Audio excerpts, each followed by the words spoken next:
Смешна Яроцкаму. Ну, не стрымаць проста. Смех шалёнай вужакай абвівае нутро і ціснецца вон, каб рассыпацца ў рогат гуллівы. Ну, не стрымаць. Аж дрыжыць усё цела, калоціцца. І радасна, і добра, вольна як птушцы ў блакітным узвыссі. Мяккі прытульны вагон на хаду аднамерна парыпвае. У гэтым рыпенні, тлустым, лагодным, нібы адгалосак смеху Яроцкага. Нібы смешна яму, гэтаму сытаму блямаву вагону. Смешна і радасна разам з Яроцкім. Кох-кох-кох, кох-кох-кох. Ну, да душы ж ён падсміхваецца. І нават міргае таемна так, ласкава, сваімі распаўзлівымі ценямі. І дзіўна, чаму не смеецца гэты гандляр? О, скручыўся вунь на верхняй паліцы. Спіць ён ці што? Чорт яго ведае. Пуза толькі відаць Яроцкаму. І барада. Барада вытрыкнулася нерухома і суха, як у мерцвіка. Эх, барада, ха-ха-ха. У таго дурня тож барада. Як недалужна убога траслася яна на судзе. Бедная бародка. Яна так смешна чарнелася на збелелым ад страху твары, быццам адчувала сябе не на месцы. Гатова была сарвацца, уцячы, пераскочыць на голы, але важны твар старшыні. Вельмі смешна было. Як злосна барадач гэты зірнуў на яго пасля прыгавору. А як ён крыкнуў: «Падвёў, пагубіў!» Ну і падвёў, пагубіў. А сам выкруціўся, сам буду жыць, бо хачу жыць і ўмею. Яроцкі салодка усміхнуўся. Ён задаволены сабой, ён моцны, разумны, ён бярэ ад жыцця ўсё, што захоча. Для яго няма недаступнага, усё яго волі. Успомнілася, як валяўся ў нагах у яго барадач, які плакаў, маліў. «Пашкадуй малых дзетак. Бяры ўсё, што хочаш рабіць, толькі вызваль, пагінуць усе». Дурань стары, ха-ха, дзеткі. Думаў, пашкадую, заміж яго сяду ў турму, хо-хо, чаго захацеў. І злосць узнялася ў Яроцкага на дурасць людскую. Успомнілася яшчэ Наталля. Тож плакала, корчылася, прасіла, каб узяў з сабой, каб не кідаў. І яна як згаварыліся, тож усё. «Падвёў, пагубіў».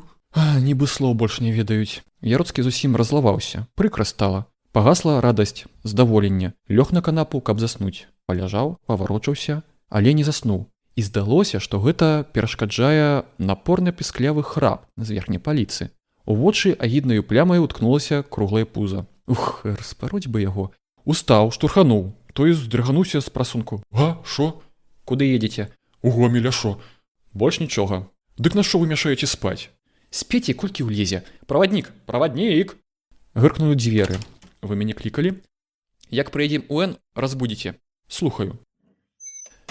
Зноў ціха, спакойна. Вагон курлыкае, ласкава. Пацелі млосць, пацягушкі. Значыць, можна заснуць. Гэта ўсё было уладжана ў адзін дзень. Так, зранку Яроцкі нікаў па розных канцах гораду, выслухваў, вынюхваў, часам распытваў нешта. А ўжо з паўдня прыйшоў у кантору. Кантора, якая... так, толькі назва адна, вывеска толькі. А ў сярэдзіну уводзіш, дык воў, яна ўся. Стол, пакрыты залупленай бруднай паперай, 2 растапыраных крэслы, ложак ля сценкі, другі пакалечаны стол. А на сцяне жоўты змарнелы малюнак. Яшчэ за сталом, упяўшы вочы ў паперы, мужчына, чарнявы. Барада лапаткай, вусны чырвоненькім бантикам і вочы наіўна скруглёныя, нібы ў здзіўленні. Яроцкі заціснуў ў вуснах тонкую усмешку. Падумаў: ізноў барада, гэта добра. А звярнуўся з праставатай ветлай сур'ёзнасцю. «Дзень добры. Скажыце, калі ласка, гэта вы будзеце старшыня крэдытнага таварыства?» «Я, добры дзень. Шчупак». Гэта ён прадставіўся, прозвішча гэта. Ды гэтак жа важна, з рызыкай. На вуснах Яроцкага зноў тоненькі хвосцік усмешкі. Але трэба трымацца, трэба іграць. Кошка і мышка. «Я чуў, што вам трэба бухгалтар. Я хачу паступіць». Шчупак сабраў твар у салодкую міну. «Бачыце, я вам так скажу. Наша таварыства вельмі слабенькае, бедненькае, так, зусім небагатае. Я не ведаю, як вам тут ці падабаецца, бачыце, у нас з пенсіяй несабліва». Яроцкі зусім наіўненька палахліва. «А колькі?» 35, усяго толькі. Бачыць, часінку падумаць, паморшыць лоб, быццам мяркуючы, узняць вочы ўгару, патарабаніць пальцамі аб стол. Гэта Яроцкаму не першыня. «Я згоден». «Згодны? Так, ну, Гэта Яроцкі тож ведае». «Будьце спакойны. Практыку маю, курсы прашоў спецыяльныя. Вось дакументы». Шчупак вочы прыжмурыў, надуўся, чытае. «Так, так, ну, Добра, ўсё добра. Калі вы можаце стаць на работу? Я магу заўтра. А сёння ў мяне ёсць трохі часу, дык калі дазволіце, я пазнаёмлюся з вашымі кнігамі. Калі ласка, сядайце вось тут. І я зараз дам. І тады Яроцкі забыўся на ўсё. Акунуўся ў стракатае мора лічбаў. Ён арудаваў імі з надзвычайным спрытам. Яны паслухмяна перабягалі ў яго галаве, збіраліся ў купы, зноў разбягаліся плоймай пярэстай, каб даць месца абрыўкам парваных ліхаманкавых думак. Актыў, пасыў, дэфіцыт, ніякіх камерцыйных зваротаў, 3685, халасцяк, пэўна, бо ложак стаіць. Прыбытку, сальда, дурань, відаць, таксама, 7932. Тут можна дотацыю, непрыметна каб. Ага, так, патрошку, на пражыццё, студзень, люты, мой будзе, ясна. Разам 8430. Ага, а рукі нервова перабіралі шапялявыя старонкі старых замызганых кніг. Так звычайна выходзіць на паляванне. Уявіце сабе. Паслалася пухвой беллю шырокае поле, аж да куль вока захопіць, мяккі ватовы дыван. А збоку чорны аголены лес узняў сваё веце драцянае, бясстыдна раскрыў на паказ свае мёрзлыя нетры. Хітры лес, дармо што прыкінуўся ціхенькім, простенькім, быццам хоча сказаць. Наце, шукайце, даліх божа, нічога няма, далі бог, не схаваў нічагутка. Выбачай, не паддурыш. А вунь падахутаны снегам кусцік яленцу, гэта якія пабеглі слядочкі. А вунь там, пад сіняй разложыстай хвояй, хто натаптаў так багата? Не, брат, постой. І ажывае нутро застылага лесу, і мітусацца напружаным воку здані гарэзлівых зайчыкаў, спрытных лісіц. І вуха няпятае ловіць нячутныя шолахі, ловіць празрыстую музыку мёрзлага лесу. Што гэта, праўда ці не? Ці гэта толькі здаецца, ці сапраўды жыве гэты лес? Жыве насторожаным ціхім жыццём, застыглым у нейкім маўклівым чаканні. Ага, вунь-вунь, там. З-пад зялёнай елачкі выскачыў зайчык. Прыстою, замёр. Толькі вушкі так смешна, так прытка рухаюцца. Які ён прыгожы гэты зайчонак. Колькі ім зграбнасці, свежай, крамянай, колькі ім дзікага вольнага спрыту, колькі жыцця. А сэрца ўжо тукае прагна, настойна, а рукі трасуцца, стрэльбу сціскаючы. Але ўсё гэта проста дарэчы, а ўся справа не ў тым. Цяпер пра Лідачку. Лідачка бегла паспешна, па вуліцы, ёмка праціраючыся праз шчыльны натоўп падарожных, наіўна задорна выкручваючы зграбнай фігуркай. У Лідачкі ў руках паўтары кніжкі і шытак, а ў вачах цэлае сонца гуллівай дзявоцкай вясёласці. Ад гэтай вясёласці неяк асабліва радасна іскрыцца навокал сняжок і асабліва прыветныя перабягаюць усмешкі па тварах мужчын. На рагу савецкай камсамольскай Лідачку убачыў Яроцкі. Ён ужо трэці дзень выходзіць на вуліцу з пэўным замерам. Ён ужо трэці дзень углядаецца пільна ў твары хаджалых, быццам шукаючы нечага. Так звычайна выходзіць на паляванне. Убачыўшы Лідачку, Яроцкі спыніўся. Азірнуў яе ўсю смелым поглядам, усміхнуўся задаволена. Красуня! Лідачка яго таксама заўважыла і на ўсмешку адказала дражлівай грымасай. Тады ён дагнаў яе. Выбачайце, ведаеце што? Вы надта прыгожая дзяўчына. Сапраўды, я і без вас гэта ведаю. Больш нічога не скажаце? Магу сказаць тое, чаго вы, пэўна, не ведаеце. Ну, вы мне ўпадабаліся. Ага, гэта я таксама ведаю. А вочкі гараць. А вочкі кідаюць гарэзныя іскрачкі. Яроцкі іх ловіць сваімі вачмі і адчувае з уцехай, як яны мякка казычаць нутро. Абураюць сэрца лёгкім запалам. Мо, яшчэ скажаце што? Які галасок мілагучны. А вусны дрыжаць, яшчэ момант здаецца і пырсне са смеху. Мне з вамі прыемна. Я правяду вас, калі дазволіце. Калі ўжо так хочацца вам, дык што ж, можна, я дазваляю. Звярнулі за рог. Тут мала людзей. Тут лепш адчувае чалавек чалавека. Тут, здаецца, больш снегу, больш сонца, больш гэтай яснай марознай празрыстасці, што ўлівае ўнутры здаровую свежасць, што паліць на твары чырвань вясёлую. Яроцкі глядзіць на дзяўчыну, любуецца, салодка жмурацца вочы, туманіцца жарам вільготным. Гаворыць вуснамі толькі аднымі, бо гаворыць адно, а другое на ўме. Так, узяць бы яе, любую свежую, узяць як цукерку, як дарагі падарунак гасцініцы, гладзіць і гладзіць. Не цалаваць, не, потым хіба. А сэрца ўжо тукае, прагна, настойна. Так звычайна выходзіць на паляванне. У кантору вуліца ўглядаецца халодным, бяссветна-вадзяным вокам. На дварэ хмарна, адліга. Здаецца, ўжо змрок надыходзіць, а яшчэ 3 гадзіны ўсяго. Ды яшчэ вокны ў канторы невялічкія, брудныя зусім, шэра і цёмна. Настрой у такую пару бывае цягучы, санлівы. Праца цяжарыць, па целе тупая нейкая млосць. Толькі сесці ў куток, прыхінуцца да печкі і гаварыць, расказваць што-небудзь з мінулых дзён, успамінаць тое, што ўелася яркім рубцом нутро і абрасло, абгладзілася прыгожым мохам даўнасці. А калі не спамінаць, дык марыць на будучыню, будаваць адважна шырокія пляны. Шчупак пацягнуўся, устаў, пахадзіў па пакою, пракурлыкаў некую песню і стаў, абапёршыся аб печ у кутку. Па яго круглых, адкрытых вачох скаўзануўся тень задумёнасці. Уздыхнуў. Эхаха, Віктор Андреевич, кіньце, давайте пагутарым троху. Надакучыла ўжо працаваць, лічбы, прасвету няма. Хутка зусім высахнуць мазгі. Ведаеце, колькі працуе на гэтай дурацкай прабосе? 15 год, дзень у дзень, усё адно і адно. Галаву забіваеш гэтымі лічбамі, тупееш зусім, не чую жыцця. А вы кіньце. Ага, есці кінуць няможна, хочацца ўсё як не круці. За другую працу возьміцеся. Што вы, за якую другую? Я калісьці ў дзяцінстве дудкі з вярбы рабіў, ды яшчэ з дзягелю майстраваў спрытныя пырскаўкі. А больш спецыяльнасці нейкай не помню, вось і возьміся за якую працу. Яроцкі ўстаў, захадзіў па пакою. Так, гэта кепска. Я таксама не маю некай спецыяльнасці, але я не бядую, не сохну. У мяне нейкі д'ябальскі спрыт да жыцця. Я ўмею здорава жыць. О, помню УН, што мы рабілі. Мы ўвесь горад дыбарам ставілі. Там я працаваў па кааперацыі, мы там разгарнулі шырокую справу. За паўгода, пакуль я там быў, асноўны капітал павялічылі на 100%. Ну і манета не перавадзілася. У грашох не было недахвату. Бывала, як загуляем, закуцім, уга! Некаторыя добра жывуць, гэта правільна. Помню, нешта раз заключылі мы ўмову з трэстам. Добрыя хлопцы, ну, праўда, зрабілі так, што і іменно.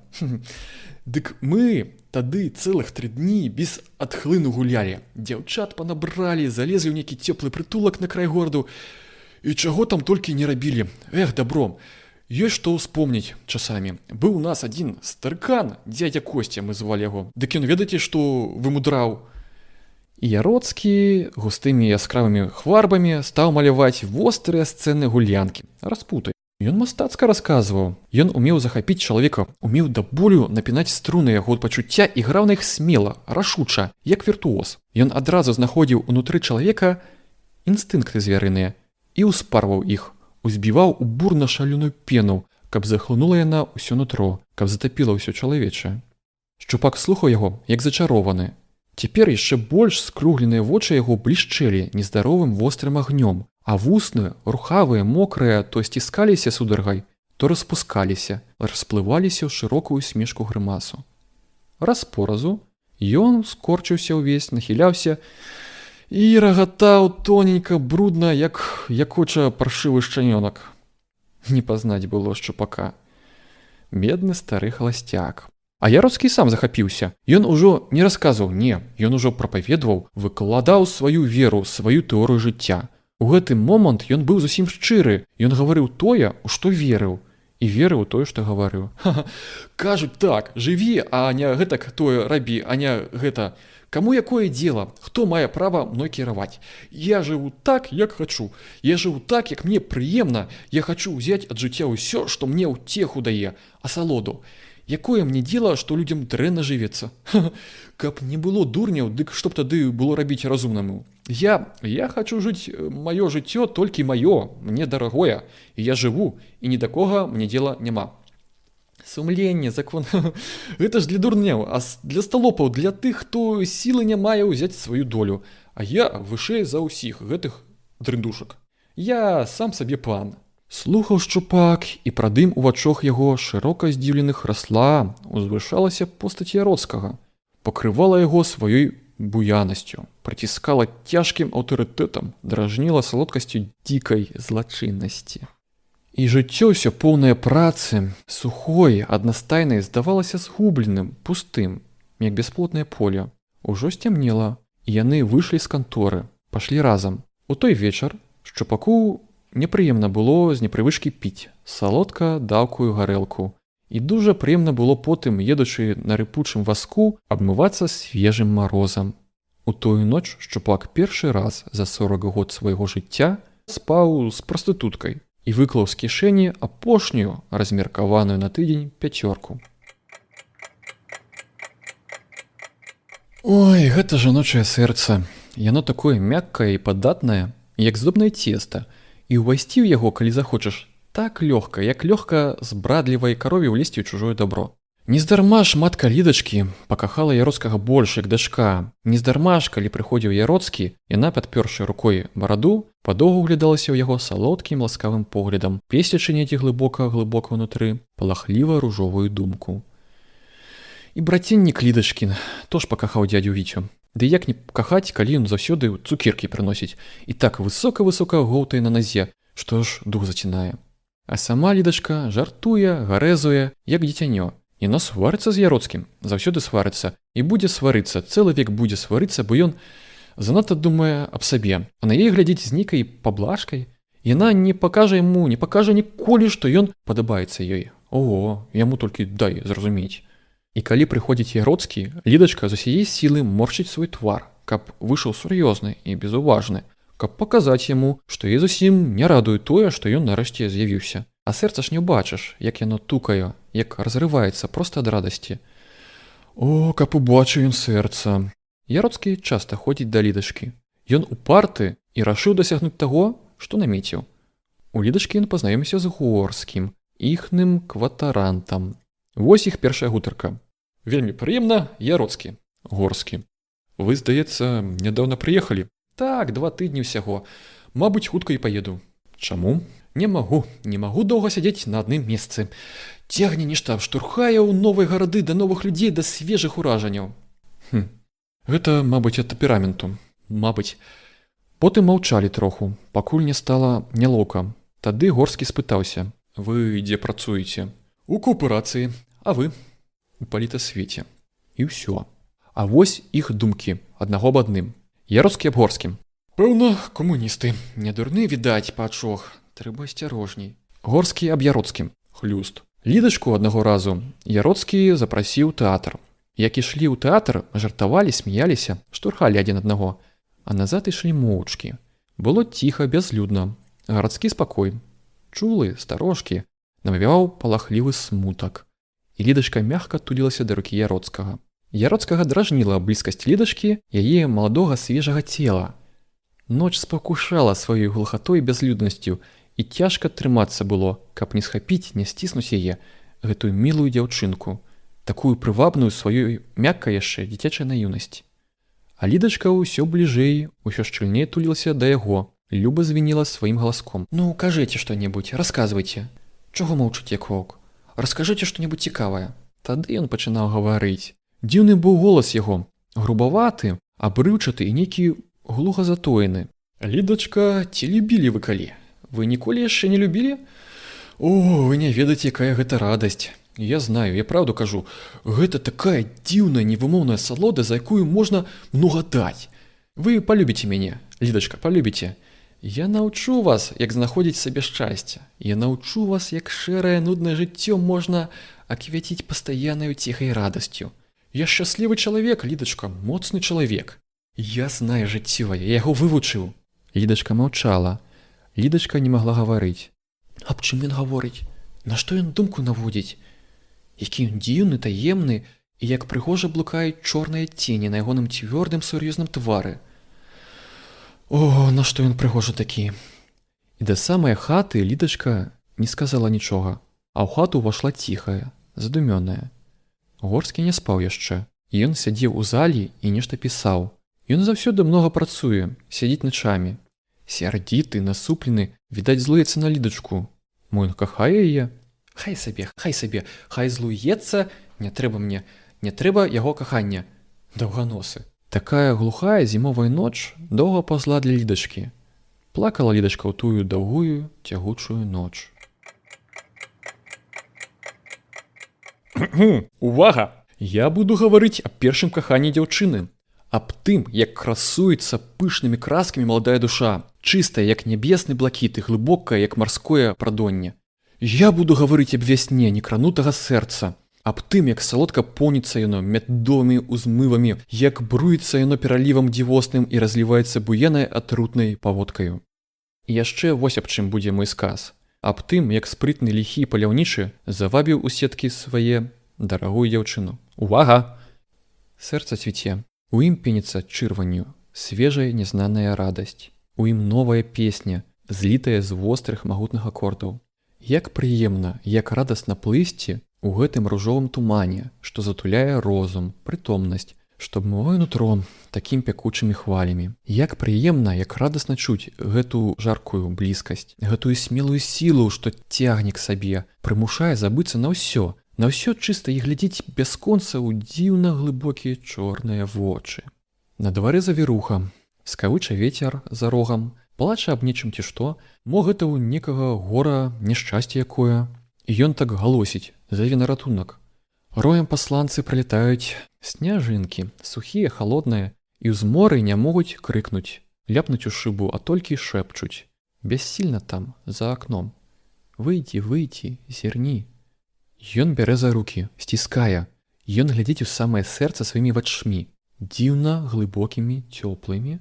Яго вочы гладзяць, галубяць, у іх так многа пяшчоты, цягнуць гэтыя вочы, адбіраюць сілы, поўняць алодкім бязволлем. Любы, які ты прыгожы. Ён абымае сваімі дужымі рукамі. У яго руках так жарка, так добра, такая гарачая па целе млосць. Як прыемна ляжаць у яго на грудзях. Якія балючыя яго пацалункі. Любы, ты мучыш. Снег, снег. Снег. Нашто гэтыя ліхтары па дарозе? Нашто яны так хітра міргаюць скрозь завіруху? Хай бы лепш зусім цёмна было, каб нічога не бачыць. Каб было адно снегавое радно, непрагляднае, каб толькі слухаць. Вымя целіца, гоніцца ўслед, а вазок імчыцца ў шэрую муць, у прастор завірухі шалёнай быццам хоча дагнаць вяртлява звонкую песню званочкаў. Як шырока, як вольна. Любы, мацней пратулі, мне халодна, мне добра, а табе? Што гэта? Нібы зорачка там на краю бялясага неба. Адкуль яна? Зорачка, любая зорачка, ты дрыжыш, ты змёрзла зусім.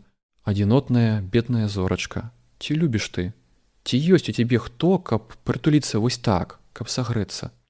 Бедная зорачка, бедны далёкі званочак. Любы, кахай мяне так заўсёды. А ці бачыў хто, як разувае шчупак новыя боты? Вось ён пачынае. На пэўным месцы, пад этажэркай, у яго ляжыць спецыяльная шмотка. Ён дастае гэту шмотку і сядае на зэдлік. Часінку сядзіць нерухома, паклаўшы на калені рукі і распусціўшы ў працяг тупы погляд круглых вачэй. Адпачывае. Шмотка, як шыбельнік, недалужна звісае з калена. Потым, схапянуўшыся, ён павольна моршыцца. Чэша сярэдзіну і асцярожна выцягваў перад нагу. На насок бота ён рассцілае шмотку, кладзе другую нагу і зноў хвіліну сядзіць нерухома. У гэты момант ён думае. Заўтра трэба, канешне, падвесці баланс. Так, трэба, не іначай. І бярэцца за бот. Цягне яго ён спакваля, з перадышкай. Цягне сур'ёзна, зморчыўшы лоб і прыкусіўшы губу. Эх, Хром, любата. Такога не ўсюды іх і знойдзеш. Гумапляст, адным словам. А здзеўшы бот, шчупак доўга яго разглядае. Засувае ў халяву руку, шчупае зверху і з-пад іспаду стукае пальцамі па дэшу. Усмешка ўжо не спускаецца з твару яго. Гэта дык боты, боцікі, а не боты. Арэх. Боты ён ставіць каля ложка, у галавах, а анучкі, усяго 8 штук, рассцілае па хаце. Печка халодная, а так усё-ткі большы доступ паветра, лепш высахнуць. З ботамі кончана, але спаць шчупаку нешта не хочацца. Таму ён стаіць некаторы час сярод хаты, спусціўшы сваю барадзёнку, і аб нечым панура думае. Хто яго ведае? Можа, у гэту хвіліну у яго цяжкім уяўленні ціха лунае вобраз невядомай жанчыны, ласкавай і руплівай, якая некалі прыйдзе к яму, каб сваёй ветлай гаспадарскай рукой прыхарошыць жыццё яго халасцяцка бязладнае. Якія брудныя анучкі. Потым ён падыходзіць да шафы, адчыняе віхлястыя дзверы і дастае новенькі фрэнч. Калі ён глядзіць на фрэнч, яму ўспамінаецца Яроцкі. Ён уздыхае. Расхадовы хлапец. Падвядзе сукін сын, тады свіснеш. Але фрэнч такі зграбны, сукно дык аж зяе, і мякенькае, гладзенькае. Памераць. Ён надзее фрэнч, бярэ мізернае бруднае люстэрка і пачынае перад ім рабіць выкрутасы, стараючыся з усіх бакоў агледзець сваю фігуру. Здаволены, ён ставіць люстэрка і ходзіць важна па пакою, салодка адчуваючы на сабе новенькі, шчыгуленькі фрэнч. У гэты момант нехта грукае ў дзверы. Па твары шчупака крывою грымасы спалох. Ён, як злодзей, якога злавілі на месцы злачынства, здзірае паспешна фрэнч, пхне яго ў шафу. На твары астаюцца плямы сарамяжлівай чырвані. У дзверы шалёны грукат. Урэшце ён адчыняе. Яроцкі. Яроцкі свежы, сцюдзёны, і дзверы не зачыняе. Чорт, увесь дух выпусціць. А твар у Яроцкага чырвоны, гарачы, ён п'янаваты, вясёлы. Увайшоў і пасігаў шырокімі мокрымі крокамі па расланых анучках, не чуе, што шчупак лаецца, падбіраючы з ім сваю маёмасць. Яроцкі сваё. Шчупак, скажы мне на ласку, ці ведаў ты дасюль, што ты дурны чалавек? Ты ж дурніца сапраўды. Адно ты сядзіш у хаце ў той ж час, калі ўсякае жывое стварэнне жыве. Ты знаеш, што значыць жыць. Шчупачок, ты ж чалавек барадаты. Скажы, што значыць жыць. Не ведаеш? Эх, дурань. Кінь анучкі, шчупак, яны брудныя і смярдзяць. Знаеш што? Учора я ўжо з той дзяўчынкай, помніш? Ага, яна яшчэ цэленькая была. Хочаш, шчупак, я табе яе перадам. Як надакучыць. Знаеш, шчупак, у дзяцінстве для мяне было самай лепшай забавай псаваць якую-небудзь прыгожую новую рэч. Мяне білі за гэта. Нешта помню, я ўкраў у маткі яе дарагі новы капялюш. Я як злодзей пракрас у зіму хмызняк, і там гэтую прыгожую багатую рэч расшкумытаў у пэтлухі. Аб гэтым не даведаліся і не білі мяне. А цяпер я з людзьмі так. Шчупак, я звер, да душы звер.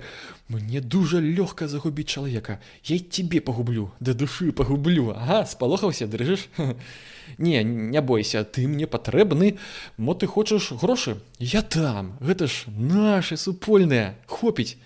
Шчупаку, беднаму барадатаму шчупаку, цяжка ад гэтых вар'яцкіх слоў. Не разумее ён, Яроцкі загадка. Яроцкі палохае, жудасць наганяе і разам цягне да сябе, вабіць, абуджае сімпатыю.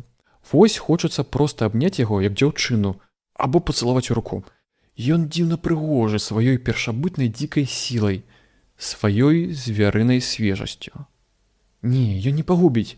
За што ён будзе губіць яго, шчупака? Шчупак яму нічога благога не хоча і любіць яго.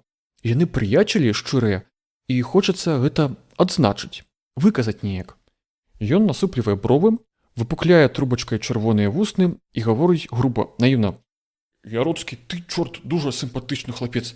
Я, халера, люблю цябе да душы. Ха-ха, ты струсіў, шчупак, падабраешся. Ты любіш мяне? Дурань ты барадаты. Шчупаку стала сорамна, крыўдна на болю, да слёз. Так бывае дзіцяці, калі оно поўнае, шчырай пяшчоты бяжыць да маткі, каб прыгалубіць яе, пагладзіць ёй твар сваёй слабенькай ручкай і раптам сустракае нечакана жорсткую сухую лаянку. Шчупак насупіўся, змоўк. А Яроцкі думаў аб нечым. Раптам ён сапянуўся. Ну, шчупак, надзявайся, паедзем са мной. Куды? Туды, да дзяўчыны маёй. Шо ты здурэў? Сярод ночы? Дзе тая ноч? 11 гадзін толькі. Едзем. Шчупак паслухмяна стаў бувацца. Яроцкі хадзіў па пакою. Ну, гайда, паехалі. У Лідачкі яшчэ не спалі. У сталоўцы над шырокім сталом, засланым клеёнкай, прыветна гарэла вісучая лямпа. За сталом сядзела Лідачка і чытала. Матка дабрадушна схілілася над швівам, а малы, седзячы на падлозе, у фанернай скрынцы катаўся на аўтамобілі. Шчупаку Лідачка здалася надзвычайна прыгожай. У простенькай шэрай сукенцы валасы ў коса сціпла заплецены, твар такі мяккі, прыветны. І пра гэтую дзяўчыну так казаў? Няўжо гэта праўда? Ды каб гэта на шчупака, дык ён бы, здаецца, і прыткнуцца да яе не пасмеў. Яму каб толькі глядзець на яе, каб многа глядзець, лашыць, галубіць поглядам толькі. Дык на што лепшае шчасце? Яроцкі ўраз разарваў сваім гучным размашыстым голасам пялёнку мяккай прытульнасці, што спакойна грэлася ў цёплым пакоі. Добрый вечер, будьте знакомы, мой бородатый приятель. Ганна Кадратовна, мы з вами столькі не бачыліся, як і ваши зубы, а галапуп скач сюды, падшывалец. Матка усміхалася, Лідачка рагатала, а малы пішчэў ад даволенасці. Шчупак маўчыць. Праз хвілін 5 Яроцкі падняўся. Ну, Лидочка, поедемте кататься. У Лідачкі загарэліся вочы, але не смела зірнула на матку. Тая пададна сміхнулася. Толькі вяртайся хутчэй. А шчупаку зусім не па сэрцу, як гэта, на мароз, куды неведама, чаму б не пасядзець тут, у хаце. Пагаварылі б, у карты згулялі, а ён бы зараз тож разышоўся. Ён бы паказаў, як часамі умее ён жартаваць, анекдоты расказваць, асабліва гуляючы ў карты. І яна б тут глядзець на яе, любавацца, гэты Яроцкі. Абрусамі яскравымі сцеліцца белая вуліца. Гоман, тлум, бліскавіцы гуллівага смеху, задорныя выкрыкі, пялёсткамі чыстымі песні званочкаў, рыканне напорнае аўтамобіляў. Горад жыве. У горадзе вечарамі жыццё бывае пярэстае, гучнае і б'ецца, кіпіць, як вода па нятушнай вапне. Вечарамі з нор выпаўзаюць начныя стварэнні, у якіх розныя вопраткі і адзін твар, бо ўсе хварбуюцца аднымі хварбамі і жывуць адным жыццём. У жыцці гэтым няма ўздымаў, а ёсць брудныя, калечаныя выбрыкі. На гадзіны кульгава ўскідаецца сэрца, родзіць чорна-лілёвыя радасці. Гэта прыгажосць жыцця. Яшчэ вечарамі па зырліва асветленых вуліцах на аўтамобілях, на ліхачах, проста на возніках, у шубах, быкешах, у шапках кашталатых ездзяць яроцкія. Так у горадзе ідзе ноч.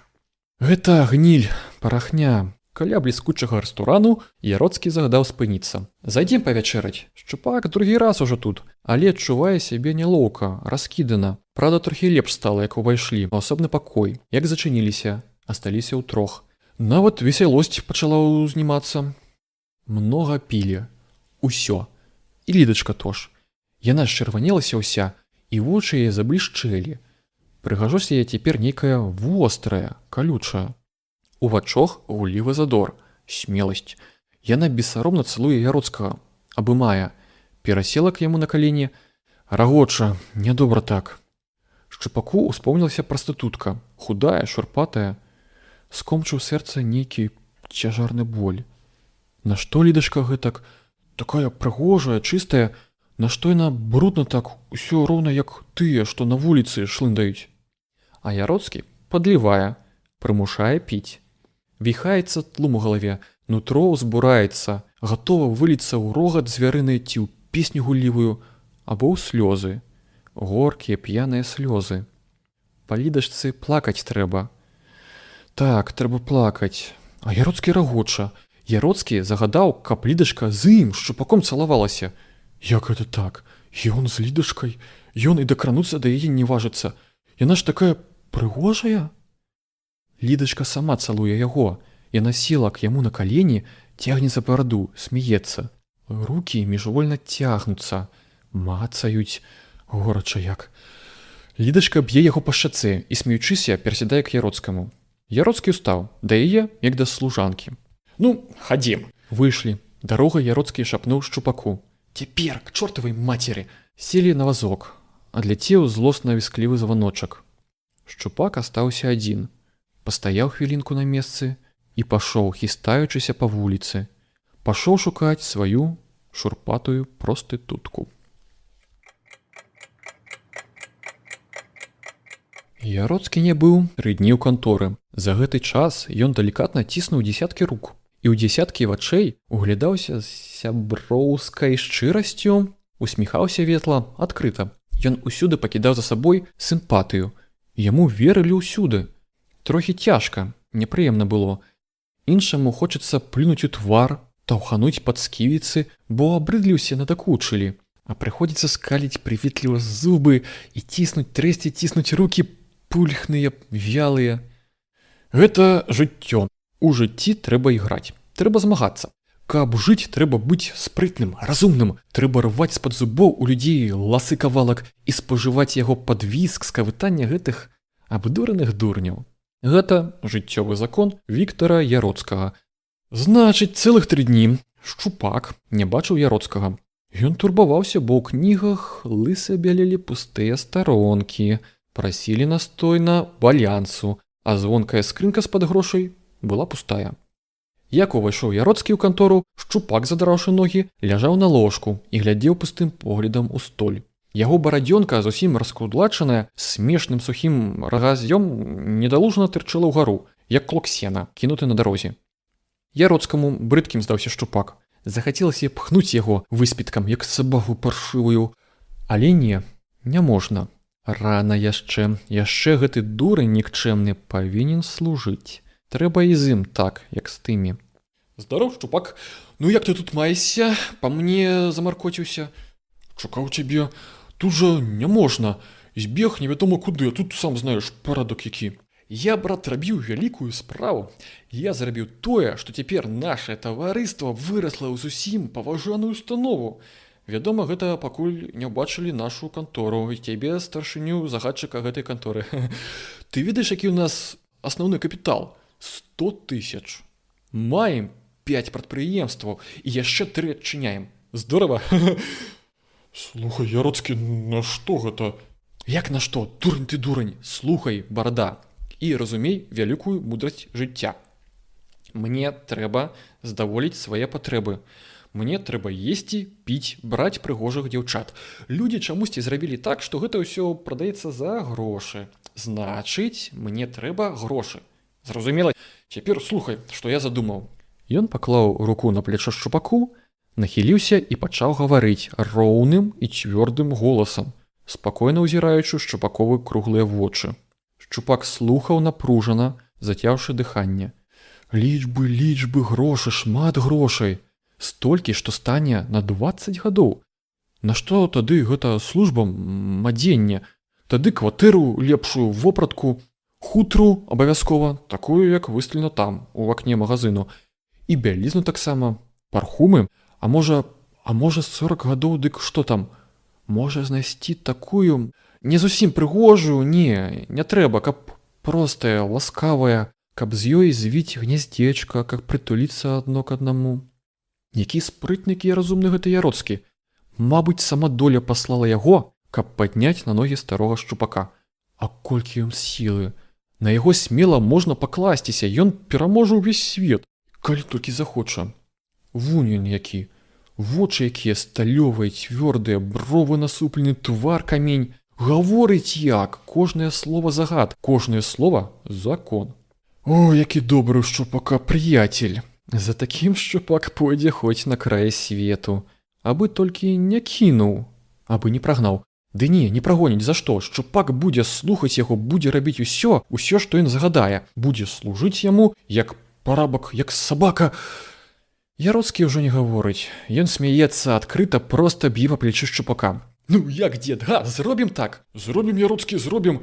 Трэба хутчэй, ведаеш, каб, не выпусціць моманту, то ж яны не дурні. Правільна, мы пачынаем. Яроцкі сеў за стол, пачаў нешта шпарка пісаць. Шчупак сядзеў нерухома на ложку. Гарэла галава.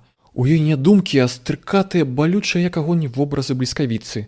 Не стопіць беднай слабой галаве напружнай навалы гэтых буяных вобразаў. Брытаецца ўсё. Аж дрэнна, аж мутарна. Яроцкі гукае к сабе. Перад ім напісаная паперка. На, падпішы. Падпісаць на што? Трэба. Ты ж казаў сам, каб хутчэй пачынаць. Суне Шчупаку ў рукі пяро, падсувае паперку. Не, пачакай, прачытаць трэба. А так, слухай, Яроцкі, я не магу падпісаць. Гэта значыць, што я адзін за ўсё буду адказваць. Ты, як старшыня, павінен падпісаць гэтую умову. Не, я ж буду падпісваць. Не магу, Яроцкі, гэта ж відавочны падлог, гэта жуліцтва. Дай мне падумаць хаця. Ты баішся? Баюся, Яроцкі, не буду хавацца, баюся, так. У Яроцкага ў вачах востры агонь. Вусны сціснуў, яны ледзь прыметна дрыжаць. А потым дабрадушна смяецца, па плячы Шчупака лэпае. Ты смешны, шчупак, няўжо ты няпэўны ўва мне?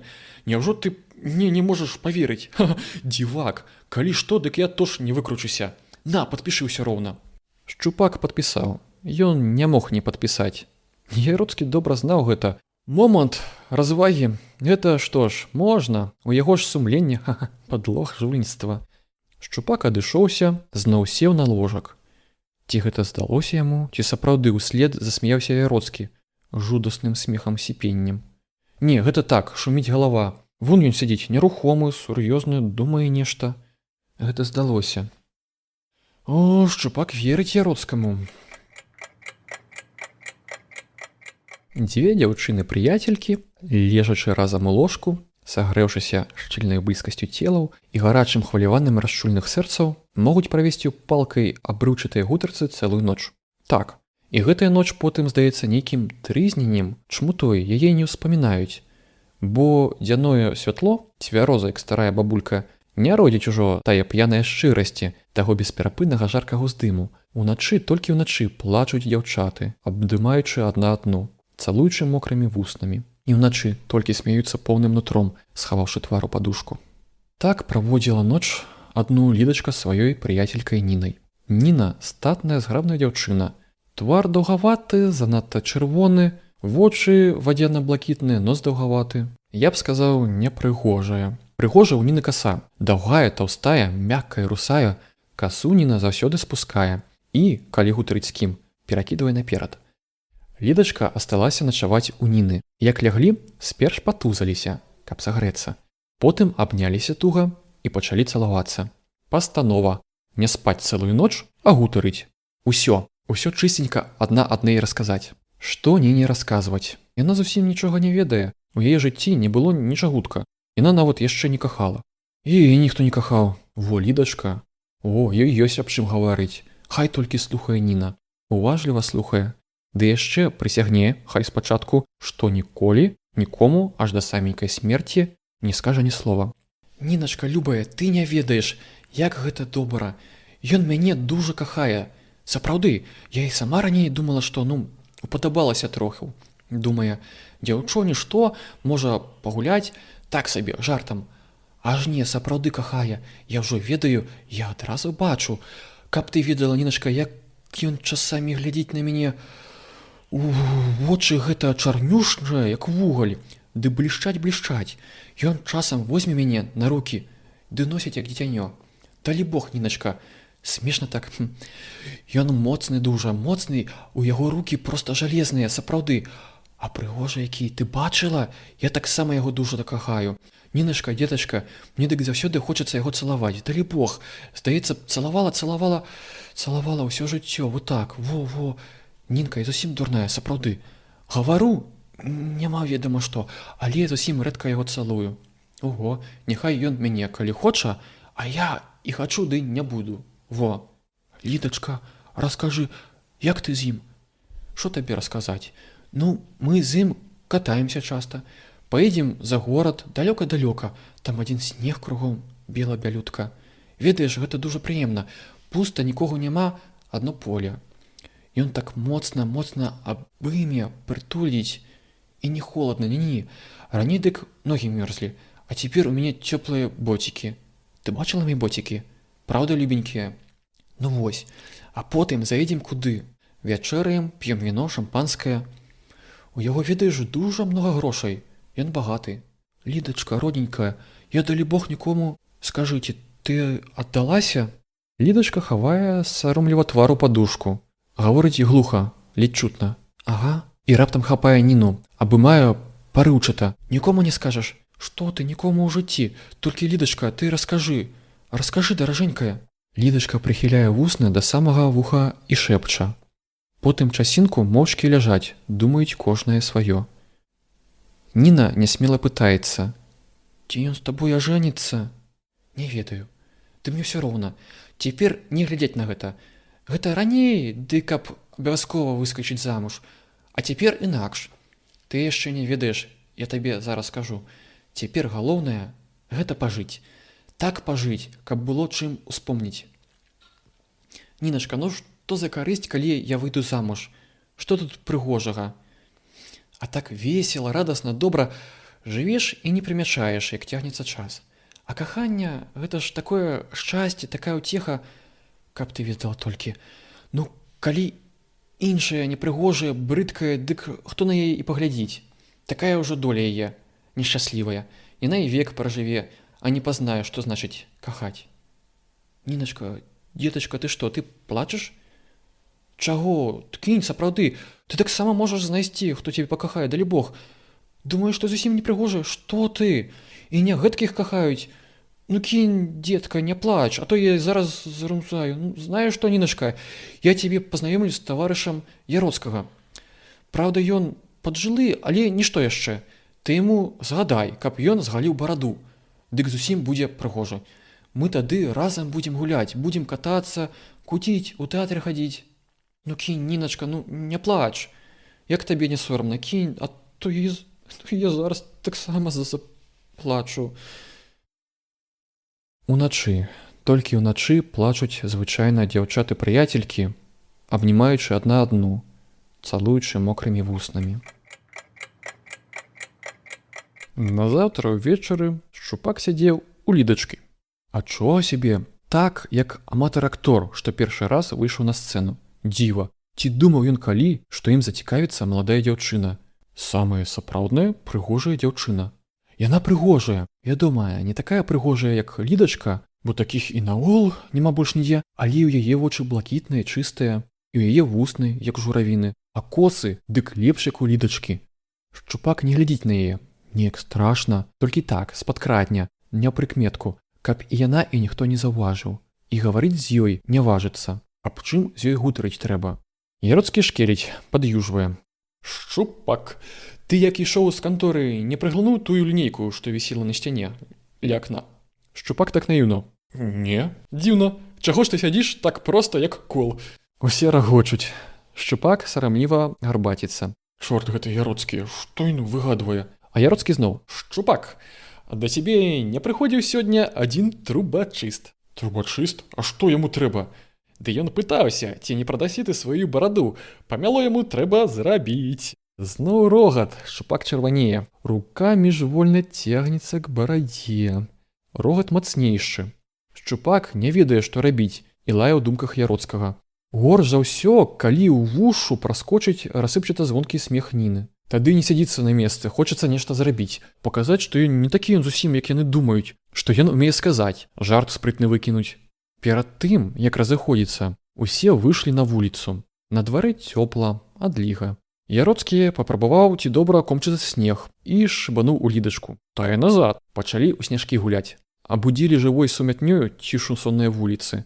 Шчупак гуляў вельмі нязграбна, і таму напаследак усе на яго аднаго наваліліся. Ён і не дабіваўся, хай, усё роўна, прапала ўсё. Калі была ў Ніны якая цікавасць, дык ужо і следу не асталося. Хутчэй бы толькі да хаты. Пачалі развітвацца. Ніна папрасіла праводзіць яе, і Шчупаку выпала ісці. Доўга маўчалі. Шчупак, як не тужыўся, нічога прыдумаць не мог, каб сказаць, каб пачаць гутарку. Урэшце ён успомніў, што перш-наперш трэба падпашку ўзяць, пачынаюць звычайна з гэтага. Ён набраў для храбасці поўныя грудзі паветра і сказаў надзвычайна ласкавым тонам: «Можна вас?» Яна не быў задзіўленне, на момант к яму абярнулася. «Калі ласка?» Ён узяў яе за руку, так асцярожна і квола, як звычайна бяруць гадзіннік, каб паглядзець на расчынены механізм. «Як вам падабаецца сёння пагода?» «Нішто, добрая.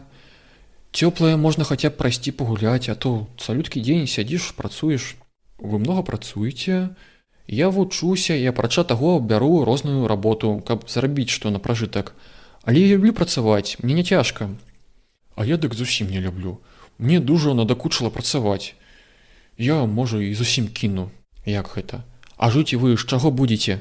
Шчупаку дужа хочацца ўсё расказаць, усе свае патаемныя думкі мары, што разрасліся пышнай рунню з насення кінутага шчаслівай рукой Яроцкага. Гэтай дзяўчыне ён усё прасказаў, бо зусім яна простая і ласкавая. Але не можна. Хто яе ведае?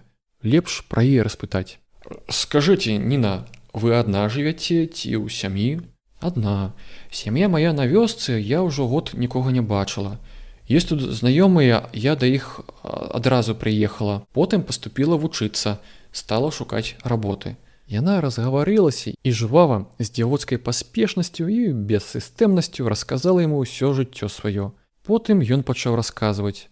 Нічога не хаваў, гаварыў аб усім, што было ў яго несамавітым жыцці. Ды як не сказаць аб усім, калі яна так уважліва слухае, так спагадае яму.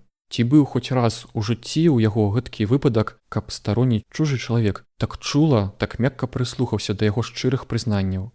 Ён і сам урэшце расчуліўся, самому стала шкода сябе. Ну, што ў яго было светлага добрага? Хто хоць раз сагрэў яго адзінотнае сэрца? Шэрасць, мадзенне, вечны смутак, нудота. Балюча расчулены сваімі расказамі, сваімі глыбока журботнымі думкамі, сціх шчупак. І была ў сэрцы растопленым больш шчымлівая, і шчымлівая радасць. Соладка і добра было. У сінява-чорнай начы рассыпаўся свінцом шопат кропляў, што густа сцякалі са стрэх. Было ў гэтым шопаце нешта чужое, настойнае, як у слюнява-злосным маленні старца калекі. І мокрая непрытульнасць гэтага шопату прыціскала шчупака да Ніны. Што думала Ніна? Што адчувала? Хто яе ведае? Можа, ў змроку мігцела і плямай балючай барда шчупака? Мо ўспаміналіся шчырыя словы расчуленай Лідачкі. Ты яму загадай, каб схаліў бараду, зусім будзе прыгожа. Маўчала, ішла, але, падыходзячы к дому, замарудзіла крокі. Ласкавей прыціснула шчупакову руку. На развітанне сказала працяжліва, глуха. Заходзьце ка мне калі-небудзь. І каб падкрэсліць значнасць гэтых слоў, ураз павярнулася і знікла. У паўночнай слюнявай шэрасці шчупак рэзка адчуў сваё адзіноцтва. Быццам ураз вакол яго вырасла халодным правалам чорная пустач. Але закапала нешта на сэрца, нешта агнёвае і цягуча салодкае, успеніла сэрца напорным уздымам. У волкай цемры, у свінцовай хлюпоце, занырала паспешна нервова яго карабатая постаць. Эх, шчупак, шчупак, чаго ён так разагнаўся па слізкай дарозе? Чаго ён рукамі махае шырока так? Чаго галаву так утупіў? Ці помніць ён, што ідзе да хаты, што там, халодна, на падлозе анучкі трэба сушыць? 8 штук усяго. Што заўтра кантора сухая, шэрая, што Яроцкі робіць страшную злачынную справу. Яго робіць злодзеем-жулікам. Ці не ўзбуяла сэрца старое? Ці не ружовы тлум у старой галаве? Эх, шчупак, шчупак. Радасна ціхае сонца сыпецца бледным праменем скрозь іскрыстыя шыбы і цёпла сцеліцца па падлозе, рэдка і зыбуча. Празрыстасць ціхае ў сонцы, празрыстасць і ў шыбах іскрыстых, і там, за акном, у белі бліскучай. Калі сонца так мірна і спакойна цалуе падлогу, і калі ў кота, што вгінаецца млява на цеплаватых квадратах, празрыста свеціцца узбітая шэрсць, зіма, мароз на дварэ, тады на душы ціхая празрыстасць, спакойная ласка. Лідачка такія часіны спявае ціхую песню. Зорка Венера. Лідачка кідае кніжку і поркаецца ў старых пажолклых паперах. Там лісты, радасць і смех маладосці, празрыстыя ружовыя спамінкі. Цяпер Лідачка тож спявае ціхую песню і шые новую сукенку. Як гэта радасна шыць новую прыгожую сукенку, у якой потым убачыць любы. Ён убачыць і усміхнецца. Здасца яму больш свежым яе хараство, больш яскравым. Гарачэй будзе ён цалаваць. А яна шчаслівая прытуліцца да яго, абаўе яго ласкай бязмернай. Будзе ўзірацца бясконца ў шаковыя вочы яго, будзе гарэць чароўнай пяшчотай адданасцю. На, любы, бяры, калі хочаш, і мяне і гэтую новую прыгожую сукенку. Сёння свята, таму за сцяной чуваць крокі Горскага. Ён дома і, як заўсёды, працуе. А мо думае толькі, мо аб ёй думае, ці думае ён калі аб ёй? Пэўна думае. Ён цяпер ніколі з ёй не гаворыць, ён сярдзіты такі ўвесь час, маўклівы, як воўк. Ён злуецца на яе, а значыць, думае аб ёй. Так. А Лідачка на яго не злуецца. За што? Што ён не знае, не разумее шчасця яе? Куды яму? Ён такі сур'ёзны, сталы, ён і гаварыць не ўмее зусім пра каханне. Ён не любіць, калі яму дакучаюць, заняты заўсёды, гаворыць толькі аб сур'ёзным. А Лідачка дык раней любіла дражніць яго. Яна часта хадзіла ў яго каморку і перашкаджала яму працаваць. Ён тады выганяў яе. Аднаго разу ён проста і сур'ёзна, без ніякай усмешкі ўзяў яе на рукі і вынес з пакою і прынес да маткі. Наці вашу дачку І не пускайце яе ў мой пакой, бо яна мне перашкаджае. І пайшоў мочкі назад. Смешны, даўганосы. Цяпер дык Лідачка ніколі не ходзіць да яго. Неяк страшна, дзіка, каб ён цяпер выгнаў яе, можа б, яна і заплакала нават. Ройлам скончылася на каленях швіва. Рукі млява акунуліся ў хвалі матэрыі. У вачах задуменнасць празрыстая. Казытае сэрца лёгкі павеў успамінаў недаўніх. Сее пялёсткі мяккай пашчоты. Не то сум, не то радасць. Віктар. Лідачка. Гэта глухі задушаны сцяной голас Горскага. Што? Зайдзіце да мяне на хвілінку, пагутарым. Да яго гутарыць? Не, гэта не проста так. Ён нешта хоча сказаць. Як уваходзіла, білася сэрца. Ад цікавасці і ад трывогі. Увайшла ціха і сур'ёзная. Мека падняла на яго марутныя вочы, налітыя ціхім чаканнем. Што скажа? Ён ходзіць узад і ўперад. Цвёрда, важка становіць нагу. Быццам падкрэслівае правільнасць думкі свае. На твары звычайная углыбённасць, сур'ёзнасць. Прыгожы ён ці не прыгожы? Нос усё-такі даўгі, брыдкі нос. Сеў. Ага, і ў яго можа твар пакрывіцца ад абурэння схаванага, і ў яго ў вачах метушэнне? І нага вунь як дрыжыць у калені. Хвалюецца ён. Горскі пачаў гаварыць, сціснутым быццам скрозь зубы голасам. Мне, Лідачка, дужа трудна гаварыць з вамі аб тым, аб чым я хачу, і аб чым трэба з вамі пагутарыць. Я баюся, што вы растлумачыце іначай мае словы, дасце няправільны сэнс і, самае галоўнае, знойдзеце ім такую прычыну, якая, безумоўна, будзе абразна для мяне. Я вас не разумею. Голас Горскага сцвярдзеў, стаў сухім, аднатонным. Я буду гаварыць аб Яйроцкім, і вы можаце падумаць, што я раблю гэта з зайздрасці. Чамусьці Лідачцы сорамна стала. Нядобра так, прыкра, чула, як набягае на твар хваля чырвані. А Горскі далей гаварыў, адсякаў цяжкія дзіўныя словы. Кожнае слова ўдар па ўзрушаным сэрцы, сухі ўдар і востры. Так, я вас люблю. Гэта бадай што не каханне такое, як разумеюць звычайна. Я люблю вас як дзіця, можа, прывык толькі. Я сам у гэтым добра не разбіраюся. Ну вось, пачынае з прызнання. Гэта смешна, так? Я гавару гэта за тым, каб яшчэ больш было яснасці ў нас. Вы верыце мне, што я не маю ніякай сабелівай мэты, што хачу гаварыць з вамі проста па дружбе. Лідачка маўчала, утупіўшыся. Верыце ці не? Я, таварыш Горскі, заўсёды вас паважала. Чаму вы пытаецеся? Добра, цяпер да справы. Я бачу, што вы кахаеце Яроцкага, што вы захапіліся ім. Гэта дармо. Гэта справа пачуцця, як кажуць, справа сэрца. Я хачу толькі адкрыць вам вочы на тое, што уяўляе сабой гэты Яроцкі. Вы яго не знаеце, лічыце не з таго, хто ён ёсць. І мне здаецца, гэта прычына вашага захаплення. Вам трэба схамянуцца, Лідачка, бо вы на дарозе да згубы. Горскі змок на хвілінку. Лідачка суха шапнула белымі вуснамі. Кажаце далей? Думала. Хай гаворыць усё да канца. Ёй баліць, у яе сэрца гатова разарвацца. Але хай сабе, хай гаворыць. Ён жа не бачыць мукі яе. Яму не баліць, толькі чаму так суха ён? Неспагадна. Чаму сярдзіта так, быццам сварыцца? Вас захапіў яго бляск. Вас інтрыгуе яго незвычайнасць, арыгінальнасць. Гэта надворнае ўсё. Ігра артыстычная. О, ён куды прасцейшы. Ён зусім просты, звычайны. Такіх, на жаль, яшчэ нямала ёсць. Іх усюды можна сустрэць, толькі ў вопратках розных. Грамадства з імі змагаецца, бо яны яго ворагі. Яны сваім звярыным індывідуалізмам падрываюць калектыўную злучнасць грамадства, дапамагаюць развіццю антыграмадскіх інстытутаў. Гэта дэфектыўныя вырадкі чалавецтва. Гэта законны плод буржуазнага ладу. Гэта яго спадчына нам, падарунак. Лідачка слухала моўчкі, утупіўшы вочы. Уваччу Віктар, шаўковыя чорныя вочы. Ён вырадак? З ім змагаецца? Хто? За што? Каму ён зрабіў што нядобрае? Дзіўна Горскі гаворыць, не зразумець яго. Лідачка чакала нічага іншага. Страшнейшага чакала? Цяпер ён нават лягчэй. Цяпер яна гатова і спрачацца. Ну што ж там такога? Віктар таксама казаў, што ён адзін, што не прызнае грамадства. Ён так прыгожа казаў, ён захапляў сваёй смеласцю, сваёй прыгожай рызыкай. І Лідачка пасмелела. Яна ўжо з усмешкай, з хітраватай, гарэзлівай усмешкай глядзела на Горскага. На яго нос, так смешна нацягнуты важнай сур'ёзнасцю. Хацелася самой гаварыць, здзівіць Горскага нечаканай заявай. Таварыш Горскі, я шчыра дзякую вас за тлумачэнне, але для мяне гэта не навіна. Я шмат гаварыла з Яроцкім і знаю яго погляды на жыццё. Па-мойму, нічога тут няма страшнага. Я блізка што згодна з ім. Чалавек эгоісты па сваёй уродзе, і ён такім павінен быць. Лідачка наўмысна падкрэсліла апошнія словы і дэманстратыўна задорна зірнула на Горскага. Горскі ўстаў, пахадзіў па пакою, спыніўся і паглядзеў на яе вострым ледзяным поглядам. Вашы словы для мяне тоже не навіна. Я іх чакаў. Яны падкрэсліваюць правільнасць маіх думак.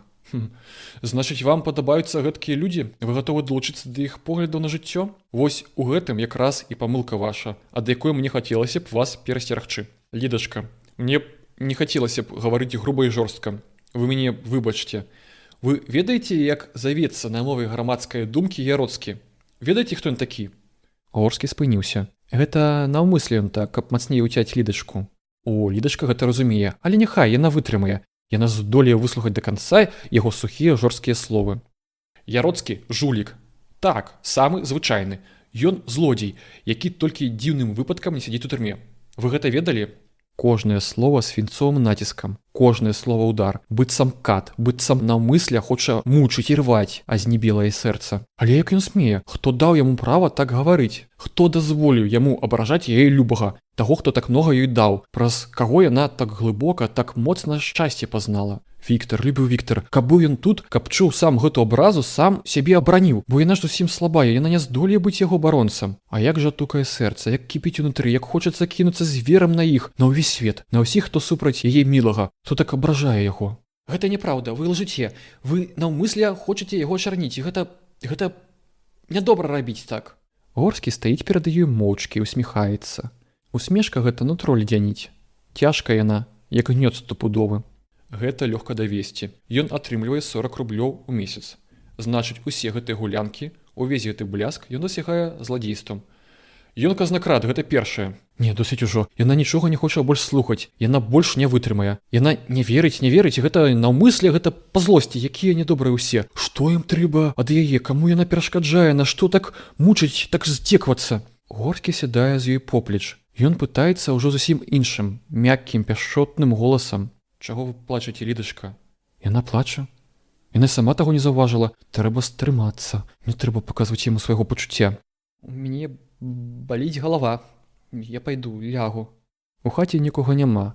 Як добра можна паплакаць, аддацца нястрыманаму свайму пачуццю, свайму гору, легчы на ложак, утыкнуцца тварам падушку і плакаць, плакаць. Скрозь празрыстыя шыбы сыпецца мякка празрыстае сонца. Сцеліцца па падлозе трыготнымі жоўтымі плямамі. Ад сонца у кота празрыстая шэрсць і таксама празрыста свеціцца золотам каса Лідачкі, што недалужна звісла з ложка. Кот шаўкова курлыкае і гуляе з Лідачкінай касой. Вось успамінак мой аўтара. Ён нам прыдасца як вобраз для ўразумення настроя Яроцкага. Гэта з дзяцінства яшчэ. Тады ў маіх валасах быў чысты блакіт, тады і мае валасы так віліся, як белыя хмаркі на сонечным небе. Так мне казалі. А помню я во што.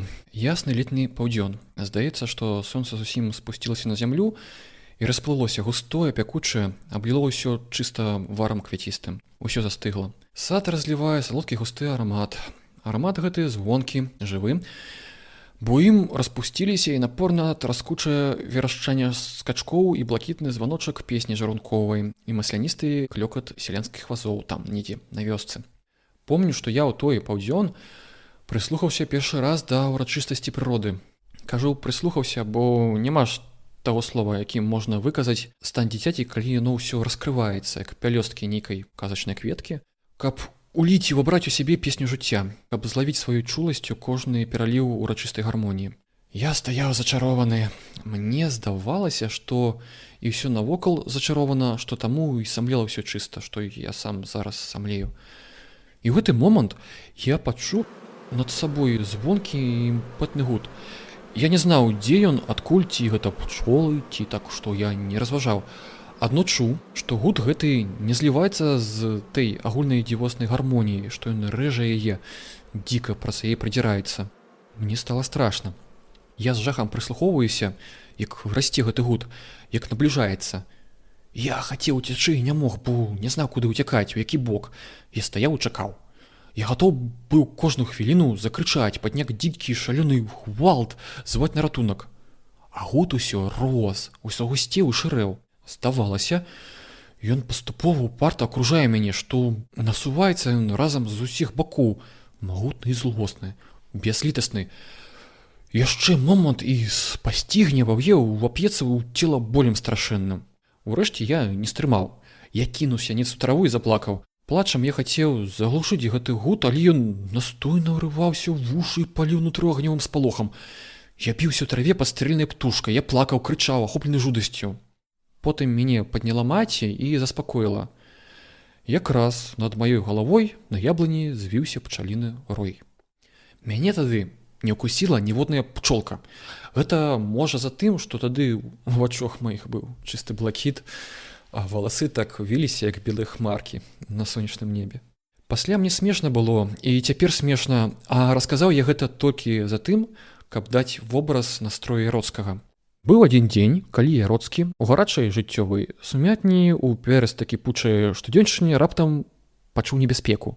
Ён не знаў, дзе яна, адкуль насуваецца, але чуў яе ясна, выразна, як гудзенне звонкае пчол у душны паўдзён. Ён нутром пачуў небяспеку. Чарвяком едкім, назойлівым звіўся страх у грудзях. Зразумеў Яроцкі, што трэба канчаць, тут трэба сябе ратаваць. Але з чаго пачынаць? Адкуль чакаць небяспекі? Гудзіць яна недзе навісла над галавой гнётам злосным, уедлівым, пагражае невядомай грознай навалай. Яроцкі рэдка ў канторы стыкаецца, вечарамі квяціста-атрутны бляск жыцця гулліва-распутнага, а ўдзень ён ходзіць па шумлівых вуліцах гораду, слухае, прыслухоўваецца да напружана жывога цвярозага гарадскога жыцця. Яно чужое яму, нялюбае, нуднае. У ім няма чаду, яно яснае, белае, горад удзень не Яроцкага. Удзень вуліцы гораду перасыпаны звонкай паспешнасцю. Ідуць, перабягаюць, спяшаюцца маладыя, старыя, важныя, простыя, з партфелямі, без портфеляў, з вусамі, з бародамі, без вусоў і барод. На хаду звіваюцца гутаркі, сціслыя, паспешнасцю разарваныя. Удзень у людзей розныя твары. Кожны твар сам па сабе, бо дзень не любіць хварбы, густое, што пляшывіць твары яркасцю мёртвай. Удзень хварбы толькі купляюцца. Яшчэ ўдзень у горадзе кажуховымі плямамі уплетаюцца дужыя спіны. Гэта вёска. Вёска — жніныя песні, як ядраны звон вячэрняй зары, масляністы клёкат сялянскіх вазоў. Горад — сталёвыя ўзмахі машын, лёт празрыстага паса. І яшчэ горад — сінтэз жніўных песень і сталёвых узмахаў. Горад удзень не Яроцкага. Ён нудны яму, бо няма чаду, ён чужы і далёкі яму, мо затым і чарвяк гэты уедлівы з'явіўся ў грудзях. Мо таму і гудзіць гудам трывожным небяспекай няясная. Дзе яна, адкуль набліжаецца? Над вячоркам неяк Яроцкі сустрэў у горадзе Лідачку. Яна паручыта схапіла яго за руку. У яе блакітных вачах дрыжэла цяжкае непаразуменне. Боль, вострая мука гарэла ў вачах. Яроцкі чакаў запытання. Яна звярнула ў бязлюдную вуліцу. «Віктор, скажи мне, гэта ж неправда, гэта ж налагалі мне. Я нічога не ведаю. Віктор, знаеш, што мне казалі? Мне казалі, што ты толькі 40 рублёў у месяц атрымліваеш, што ты дастаеш грошы. Вось ты аб чым. Магу тебе заспакоіць, усё гэта няправда. Я атрымліваю 40 рублёў, але штомесяц мне прысылае брат. Ён служыць у Маскве. А ты ўжо і паверыла. Не, я не паверыла, я так мучылася. Як мне добра цяпер. Любы мой, дарагі, ці моцна люблю я цябе, га? Як ты думаеш? Яна весела лапатала, радасна тулілася да яго, як дзіця да роднай маткі. Блакітныя вочы гарэлі ўжо шчасцем, задаволеннем. «Віктор, пойдзем зараз да нас. Пойдзем, зрабі гэта для мяне. Я дужа хачу, каб ты прыйшоў. Я пакажу гэтаму доганосаму». Яроцкі паморшыўся. Не хочацца ісці. Але не пайсці, дык патраціць веру ў яго яшчэ рана. На апошнія дні яна трэба, бо трэба хмель, трэба чад. Марудна цягнуўся Яроцкаму гэты вечар. У пакой, раны такі ласкавы, ветлы. Цяпер халоднай, шчыльнай непрытульнасцю елася. Матка зацята маўчала, сярдзіта схіліўшыся над швівам. Раз по разу ўздыхала, густа, дэманстратыўна. Знае нешта яна, нават малы і той не дурыя, стуліўся з катом на канапе, не лезе к Яроцкаму. Толькі Лідачка вясёлая, жвавая, звініць бязрупатным смехам. Дурая гарэзу, як і раней, яна не зважае на матчын настрой, бо добра ведае, чаму матка так сярдзіта схілася над швівам. Смешная матка, Яна ж не ведае, што гэта няправда, што Віктар бязвінны, зусім бязвінны, глупства. Як пойдзе Яроцкі, Лідачка ў момант разгладзіць маршчынкі на мамкіным твары і добра пасмеюцца тады яны разам. Нядобра толькі Лідачцы стала, як у пакой увайшоў Горскі. Пачулася вострая напятасць, напружанасць. Быццам унёс з сабой Горскі халоднасць нейкую, сухую, жорсткую, якая прыкра ўсіх шкрабанула, абудзіла ва ўсіх насторожанасць. Горскі прывітаўся з Яроцкім, але рукі не падаў. Лідачка ўбачыла, як нервова трасуцца яго вялікія рукі. Яшчэ ўбачыла ў Яроцкага ў чорных глыбокіх вачах зеленаваты агоньчык. Скаланула сэрца трывога, чула, што нешта будзе, страшное, нядобрае. Горскі першы пачаў. Вы яшчэ не паехалі? Як бачыце, яшчэ тут марынуюся. Ну, як вашы поспехі? О, шчасце заўсёды са мной. Яно мяне любіць, бо я таксама люблю яго і ўмею яго даставаць. Так, это не кожнаму ўдаецца. Каб лёгка даставаць тое, што вы завіццё шчасцем, трэба мець асаблівую спрытнасць. Гэта правільна, розум патрэбен. І сіла таксама, каб перш за ўсё звольніць сябе ад тых забабон, якімі аплецен цяпер чалавек, якія для дурняў з'яўляюцца непарушным законам. Задушыць грамадскія пачуцці, што тысячагоддзямі узгадваліся ў арганізме чалавека, скінуць культуру і стаць голым зверам, які перагрызае горла такому ж, як ён, каб адабраць кавалак свежага крывавага мяса. Яшчэ раз правільна, прыгажосць жыцця ў натуральнасці. Чалавек звер, моцны перамагае слабога, моцны бярэ ў жыцці лепшы кавалак. Яроцкі гаворыць з тонкай усмешкай. У вачах востра прыжмураных жвава мільгаюць агоньчыкі. Горскага твар нерухомы, застыглы. Калі ён гаворыць, здаецца, што робіць фізічную справу. Здаецца, што словы яго маюць пэўную форму, што гэта не словы зусім, а фігуркі жалезныя, цвёрдыя. Горскі стаў хадзіць па пакою, Яроцкі вадзіў за ім сваю тонкую усмешку. Раптам Горскі крута спыніўся. І ў яго, нібы усмешка на вуснах прабегла, крывавая толькі, жорсткая, і ў яго вочы прыжмурыліся. Слухайце, грамадзянін Яроцкі, я хачу шчыра з вамі пагутарыць. Нашто гэтыя гучныя фразы, нашто гэта дутае геройства? Я ж вельмі добра ведаю, хто вы такі. Яроцкі міжвольна стуліўся, сабраўся ўвесь у камок, як звер, што пачуў небяспеку. А аб чым вы хочаце гутарыць? Нават не гутарыць. Просто мне хочется маску садраць з вашага твару. Я вам просто скажу, по-мужыцку. Нашто разводзіць філазофію, калі вы самы звычайны прахвост? Яроцкі ўскочыў. Увесь закіпеў, затросся. Што вы сказалі? Гэта абраза. Не абражайцеся. Вы маеце досыць розуму і сілы, каб звольніць сябе ад забабон. Абраза гэта шатны забабоны. Лідачка памкнулася нешта сказаць. Яе спыніла матка. Старая дрыжэла ад гневу. Доўга бязгучна шаваліла старчымі вуснамі. Пакуль моцы сабралася сказаць. Я вам скажу, Віктор Андреевич, ідзіце вы ад нас і не прыходзьце больш. І не хачу, каб вы маю Лідачку сводзілі. Яроцкі азірнуўся, каб убачыць Лідачку. Яе не было. Яна плакала ўжо ў суседнім пакоі. Яроцкі моўчкі завярнуўся і выбег з хаты. Абмывала чорнаю золлю маклівая ноч. Ноч на бязлюднай акраіне гораду. Ноч густая, як дзёгаць, пільна насторожная, як вораг. Здаецца, сочыць за голлем глухім, падцікаецца, гатова схапіць у свае кіпсюры, мяккія, вязкія, але смяротныя. У гэтай начы Яроцкаму гуд небяспекі. І гэтая ноч на сэрца ўзлягае страхам звярыным цяжкім. Будзе, ой, будзе бяда. Яроцкі паспешнымі лёгкімі крокамі прабіраецца праз глухія завулкі. У целе ва ўсім напятасць, спружынавасць, бо чуе інстынктам звярыным, чуе, што блізка вораг, што моцны ён, страшны, што з ім бойка на смерць. А на твары застыгла грымасаю усмешка. Усмешка гэтая такая, што ў ёй разам пераплялося і гэты дзікі незразумелы спалох, і слюнява недалужная злосць, Горскі з галавы не выходзіць, і злараднасць дзікая, дачку беражэ дура старая. Толькі як загарэліся, заблішчэлі морам агнёў, загудзелі сумятнёй хваравітай вуліцы шумнага цэнтру, Яроцкі стаў сам сабой. Пайшоў спакойным размераным крокам. Тут менш страху, тут гуд небяспекі траціць напружанасць сваю, але пайшоў да хаты. Хочацца схавацца сягоння, хочацца быць аднаму. Думаць, шукаць, знайсці, чтоб не было, а знайсці ратунак, выйсці. Нехта ціха паляпаў дзверы. Яроцкі нехаця падняўся з ложка, адамкнуў дзверы. Сярдзіта спытаўся: "Што трэба?" І здрыгануўся ад нечаканасці. Лідачка? Чаму яна тут? Пасля таго, што там адбылося, пасля знявагі, пагарды? Лідачка кінулася да яго, сударгава схапіла за рукі. "Віктар, дражэнька, ты даруй мне, гэта я вінавата. Я павяла цябе туды, я не знала, што так можа быць. Віктар, любы, мне бальней яшчэ як табе, я іх усіх зненавідзела, я больш не магу. Ты даражэй мне, ты мой родны, блізкі." Яна прытулілася да яго, плакала ў яго на грудзёх. Яроцкі яе адпіхнуў, засмяяўся сухім драўляным смехам. "Як ты многа гаворыш аб сваім каханні, якія прыгожыя словы. А тым часам і лжэш ты. Не верую табе. Ты думаеш, у слёзах гэтых, у гэтым слюмачанні пачуццё выяўляецца? Гэта вельмі кісла, ведаеш, і нецікава." Лідачка адступіла, працятая непразуменнем. "Віктар, што ты гаворыш? Што табе трэба яшчэ?" "Мне зусім нічога не трэба. Я не прывык прасіць, я хачу толькі, каб ты сама сазналася ў тым, што ўсе твае словы толькі словы і зусім пустыя. Вось слухай.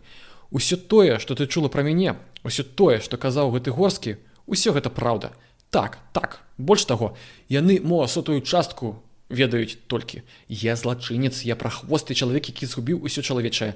Я злодзей, я распуснік, я звер. Мне месца ў турме, на катарзе, я вораг чалавецтва. Такіх, як я, знішчажаюць. І знішчожаць мяне. Я чую, хутка прыйдзе мой час, ён набліжаецца." Лідачка слухала скамянелая.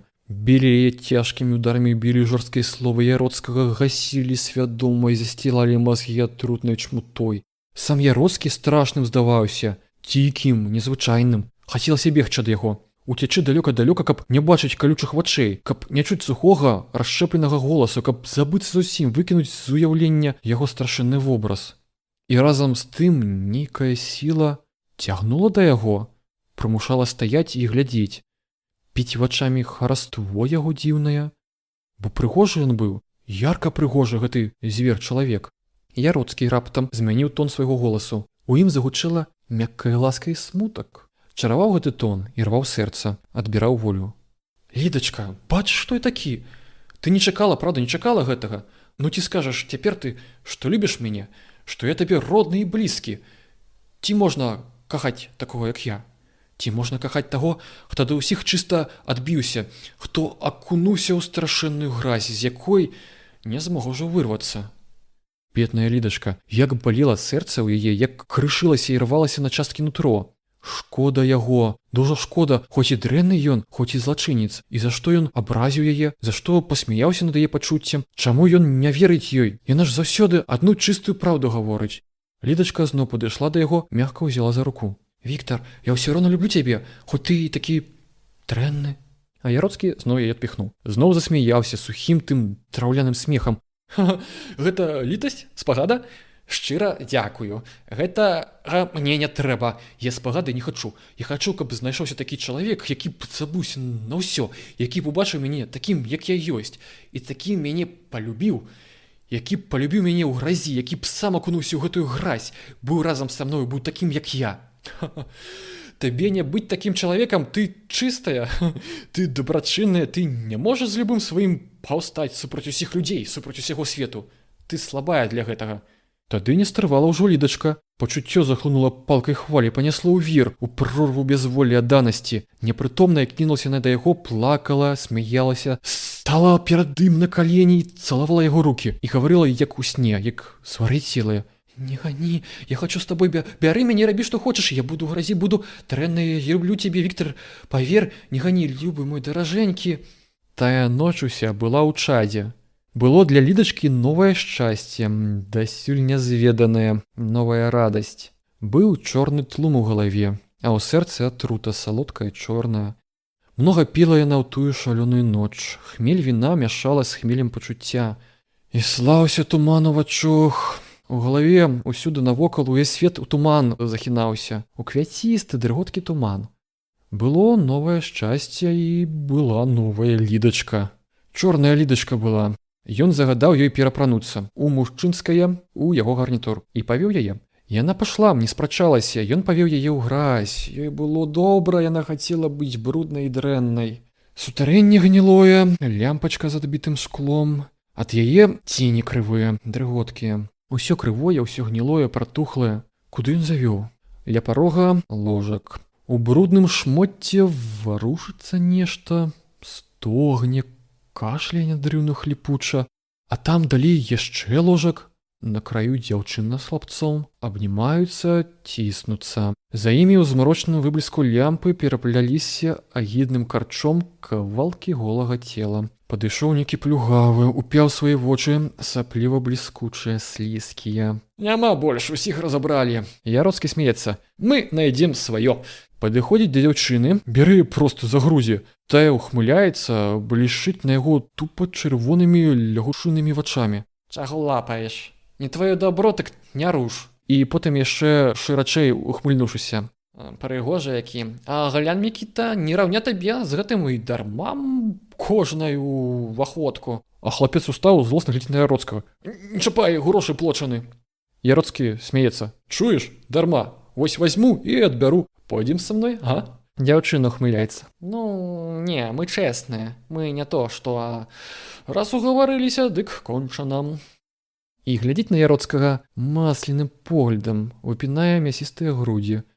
Яроцкі б'е далонню па іх і адыходзіць. Сядае за стол, вынімае пляшку. Эй, абшарпанцы, частуе ўсіх падыходзь. Абступілі стол, Яроцкі ўсім налівае, паслаў яшчэ за гарэлкай, ужыло сутарэнне. Шалёны смех, лаянка, брудныя жарты, змяшалася ўсё, загудзела гамам грамозным, цяжкім, чорным чадам усіх агарнула. І Лідачка п'е разам з усімі. П'е пякучую даўкую гарэлку. Трэба піць. Трэба, каб больш тлуму было ў галаве, каб забыцца на ўсё чыста, каб да канца акунуцца ў гэта гарачае чорнае пекла. Каб захлынуцца гэтым брудам распуты. І Лідачка чуе, як унутры узмываюцца дзіка гуллівыя хвалі, як выпіхваюць з грудзей яны крыкі вар'яцкія, брыдкія, як з месца ўзнімаюць, штурхаюць іскокі, укрыўлянне гіднае, вукрунтасы шалёныя, голых п'яных простытутак. Віктар, глядзі, я таксама. Рагочыць Лідачка, смешна і дужа, што дзяўчаты да яе прыстаюць, жартуюць з ёй, як з хлапцом. Дык так жа сладка ухмыляецца. Младзенькі яшчэ, зусім яшчэ хлопчык малы, мо першы раз? Дурныя не ведаюць, дык жанаце, дзівуйцеся. Віктар, глядзі! Расшпіліла тужурку, сарочку парвала, паказала грудзі, крамяныя белыя. Ха-ха, чаго расступіліся, бачылі, та? Глядзіце, дзівуйцеся. Віктар, глядзіце, пазнаў. У звярыным палі выскаляецца жоўтыя зубы мужчын. Грабаюць рукамі шурпатамі, лезуць з усіх бакоў. Эй, хто мацнейшы? Бяры! Віктар, чуеш, Віктар! Шкумацяць, рвуць, вырываюць. Ці ж гэта людзі? Гэта ж звяры, гэта ж жывёлы. Ага, вось Віктар, вось яе звер, самы дужы, самы рашучы. Яе любы самец. Што, расступіліся? Страшна, спалохаліся. Ён адзін, ён толькі возьме яе. Яму толькі дасце на ўцеху. Любы мой. Ён бярэ яе на рукі, на ложак несе. Тут, у брудзе гэтым, у пекле на вачох у гэтай раз'юшанай зграе.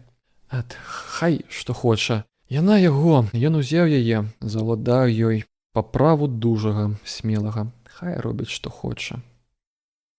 Белы дзень чаду не любіць. Белы дзень жорстка зрывае пялёнкі з ачэй, паказвае свет, як ён ёсць. Раніцой знікаюць ночныя хварбы яскравасці, і на іх месцы астаецца адна бледная хворая сінь.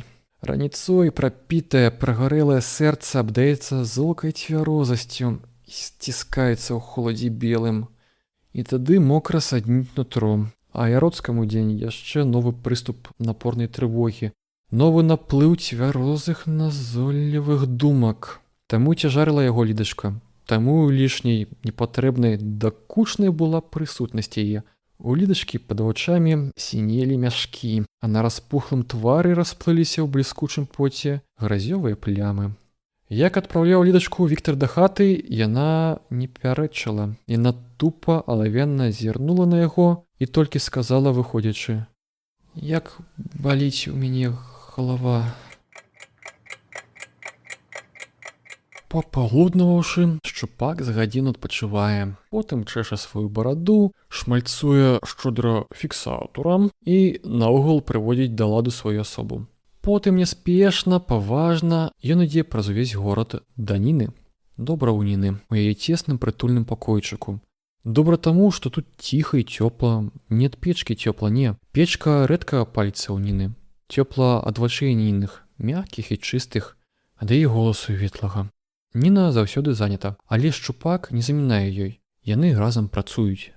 Ніна чытае ў голас, да залікаў гатуецца. А Шчупак сядзіць моўчкі і слухае, ды яшчэ глядзіць на яе, не зводзіць вачэй. А калі засынае ён часам, Ніна ў нос яму пстрычку дае, або цягне за бараду. Тады Шчупак глыбока смяецца, вельмі задавольны і рады. Часамі ж бывае, што ў Ніны збіраюцца хлопцы, дзяўчаты, таварышы па вучобе. Цесны пакойчык поўніцца гоманам, смехам, песнямі дружнымі. Тады хвалюецца змывамі радасць, хмель маладосці, рассыпаецца звонам гудлівым весялосць маладняцкая, бурная. Жыццё ты студэнцкае, у тваёй упартай штодзёншчыне ці ж мала красы, пераліваў свежых рунёвых, ці ж мала красы ў гэтым поступе дружным, напорным, у гэтым гарачым імкненні наперад, далей і вышэй па дарозе, да сонца, да шчасця. А бурлівасць твая неспакойная, хто адважыцца загасіць гэты агонь, гэта кіпенне нястрыманае, гэты магутны бой. Чую гэтай напорнай бурлівасці сталёвую змахі машын і жніўныя песні. Калі моладзь збіраецца ў Ніны, тады цесна яе, не зусім павярнуцца, тады Шчупак улазіць на шафу і адтуль добрадушна сміхаецца. Ён больш за ўсё любіць, калі моладзь пяе. Песні гэтыя дружныя так прыемна ўзбураюць нутро, так уздымаюць настрой. Сэрца ад песень бывае свежае, поўнае, ад іх хвалі дзівоснай слодачы панутры расплываюцца. Ад іх і сляза набягае на вочы. Хочацца Шчупаку самому быць маладым, такім, як гэтыя хлопцы і дзяўчаты. Хочацца, каб і ў яго было нешта наперадзе. Вялікае і нязнанае. І шкода нязлічаных дзён, засушаных шэрай будзёншчынай. Быў адзін дзень, калі Шчупак, ідучы да Ніны, пахмурна ўпарта узіраўся пад ногі сабе. У ледзяна-шурпаты дол ішоў марудна, сагнуўшыся. Мусіць, настойна думаў аб нечым. З Нінай ён прывітаўся неяк суха, паспешна. Сеў на сваё месца і пачаў слухаць. Ніна чытала палітычную эканомію. Гэта давала яму поўнае права драмаць. Але ён не драмаў. Ён без перастанку варочаўся ў крэсле, соп і ўздыхаў. Урэшце Ніна гэта заўважыла, запытала троху дасадліва. Чаго не сядзіцца вам? Вы, мабыць, сказаць нешта хочаце? Я не ведаю. Я хацеў пагутарыць з вамі. Давайце. Шчупак усё комчыўся, адводзіў нерашуча погляд ад вясёла дапытлівых ачэй Ніны. Урэшце пачаў. Глуха неяк, быццам сярдуючы. Ніна. А? Ніна. Што? Я не ведаю. Можа, я вас люблю? Ніна проста так, нібы то што. А можа, любіце, хто ж вас ведае? І усміхнулася, а Шчупак зноў закомчыўся, і потым з патугай зноў забубнеў. Я думаў, я хацеў вам сказаць, я не ведаю. І выпаліў раптам духу набраўшы. Каб вы жонкай маёй былі. Ніна зарагатала адразу, але ўраз перарвала смех. Загаварыла сур'ёзна, чула і ласкава. Я вам праўду скажу. І як вам прывыкла? Мне нават сумна, калі вы не прыходзіце. Але давайце яшчэ пачакаем. Яшчэ троху прыгледзімся адзін да аднаго, добра? Шчупак не мог нічога сказаць. Ён захліпаўся ад радасці, ён хацеў, каб маўчаць цяпер, абодвум маўчаць, каб у салодка-пявучай цішы доўга бясконца жыў гэты момант. Гэты вясёлкавы выбліск цёплага шчасця. У той вечар Шчупак варочаўся да хаты з высока паднятай галавой, з шырокай давольнасцю ў круглых вачах. Сняжынкі гарэзныя, ясныя, вясёла мільгаючы ў святле электрычнасці, прыхалі плоймаю наўкола яго, асядалі на твар сцюдзёнымі кропкамі. Зналі, пэўна, дуроніцы, што толькі цяпер і жартаваць з чалавекам, калі яму ўсё так люба, так міла на свеце. Зналі сняжынкі гарэзныя, што такія шчасныя моманты чалавек не твар, а нутро ўсё гатова адкрыць, расхрыстаць, каб захапіць і ўвабраць у сябе ўсю радасць жыцця, каб нутро спаласнулася ветрамі свежымі ядранымі подыхамі сілы жыццёвай. Эх вы, сняжынкі, любуткі мае. А прыйшоўшы да хаты, Шчупак заняўся зусім несуразнай справай. Ён выцяг з-пад ложку распухлы стары чамодан, адчыніў сваю шафу і пачаў перабіраць сваё халасцяцкае дабро. Сурдуты падраныя, такія ж сарочкі, штаны, чарвякі, анучкі, кніжкі, век нячытаныя. Напаследак браў новы гарнітур і надзяваў яго, спакваля асцярожна, доўга ўзіраўся ў люстэрка, хадзіў па пакою. Потым склаў усё акуратна, раздзеўся і лёг. Калі ляжыш адзін у халодным пакоі, калі ўкрыешся з галавой цёплаю коўдрай, тады празрыста і востра сябе адчуваеш. Тады пачуцці скупяцца неяк, выпукліцца, стануць фізічна адчувальнымі. Тады і даешся ва ўладу ім, тады і дазваляеш ім плысці свабодна ўнутры, толькі слухаеш. Шчупак адразу чуў толькі радасць. Радасць была бязмерна жывая, пякучая. Такая радасць, ад якой хочаш корчыцца, хочаш пішчэць, хочаш упіцца ў коўдру зубамі. І усё прыгажэў уваччу вобраз любая добрая Ніны і усміхалася краскамі яснымі жаданні недалёкая. Было так адразу, а потым сцюдзёнае, чорнае, балюча ўелася ў сэрца. Празвінела спачатку нясмелым, ледзь чутным водгукам, потым расло і расло, як перад бураю хмары цяжкі на небе. Задушыла радасць, паўстала пагрозаю жудаснай. Злодзей жа я. Мо заўтра ў турму? Як я смею? Як я адважыўся нават казаць ёй аб гэтым? Злодзей паскудны. Цяжка знебела сэрца. Трудно ўляжаць было. Хацелася ўстаць, нешта зрабіць, нешта паправіць. А хоць уцячы куды-небудзь з ёй, з любой Нінай, падысці да яе і сказаць: Я злачынец, мне больш не можна тут аставацца. Хочаш, паедзем з табой, паедзем у свет, будзем шукаць сабе долі. І тады куды-небудзь у далёкую дзікую краіну, дзе зусім мала людзей, дзе не трэба ні грошай, ні службы, дзе працаваць толькі трэба, шчыра працаваць. Там далёка-далёка яны саюць гняздзечка сабе, будуць шчасліва жыць удваёчку. Ніхто не пакрыўдзіць іх, не шукае. Ён будзе любіць яе, будзе берагчы ад дзікіх звярэй, будзе здабываць ёй яту, а яна таксама будзе любіць яго і шанаваць. І аддаўся шчупак думкам ружовым, марам нязбытным. Яны яму радасць вярнулі. І рвецца раз'юшаным зверам бура завея, падмывае сцены стогнам злавесным, на вокны кідаецца, шморгае снегам, сіпіць у злосці бяссільнай. Што і трэба гэтай буры завея? Чаго так настойна яна дабіваецца ў хаты к Яроцкаму? А мо гэта і не буры зусім? Мо гэта ўжо падышла, гарнула сіла тая магутная, што гудзела ўсё небяспекай, што звілася над яго галавой жудасным роем, што гняла, прыціскала трывогай бязмернай. Б'ецца, дабіваецца вокны, дыхае хрыпла лютасцю гневам, а тут у пакоі ціша. Як гэта страшна, як жудасна. Здаецца, гэта ціша наўмысле падкралася, наўмысле абвіла зачарованым колам, каб адкрыць яго, вылучыць, паказаць на яго злорадасна. «Воін, глядзіце, дзяржэце! Во, злодзей, разбойнік!» Жудасна. Страшна. Сёння трывога збілася ў камлыгу грамозную, прыдушыла цяжка, бязлітасна. Куды ўцякаць, куды дзявацца? Страх атачыў, страх упіўся ў сэрца. Гадзюкай чорнай, уліў нутру атруту, безволля адчайнага. Сёння апошні бой. Жыццё ці смерць? Ці краты, ці вольная воля? Раздолле шырокае. На стале тлуста разбухлі тоўстыя кнігі. Старонкі рабыя едка выскаляецца вострымі лічбамі. Лічбы. Няўжо ў гэтых мізэрных, нікчэмных значках яго доля? Няўжо гэта яны, гэтыя самыя дробненькія, востренькія кручочкі, з'явяцца моцнымі непадкупнымі сведкамі злачынства яго? Няўжо іх заява маўклівая кіне яго за жорсткія краты турмы? Не, ён не здасца. Ён добра ведае лічбы. Ён ведае, як іх прымусіць маўчаць. Як пераняць на свой бок гэтых маленькіх, хітранькіх сведак. Яны яго слухаюць, яны ведаюць сілу яго. Ён імі арудуе, як добры гулец з шахматнымі пешкамі.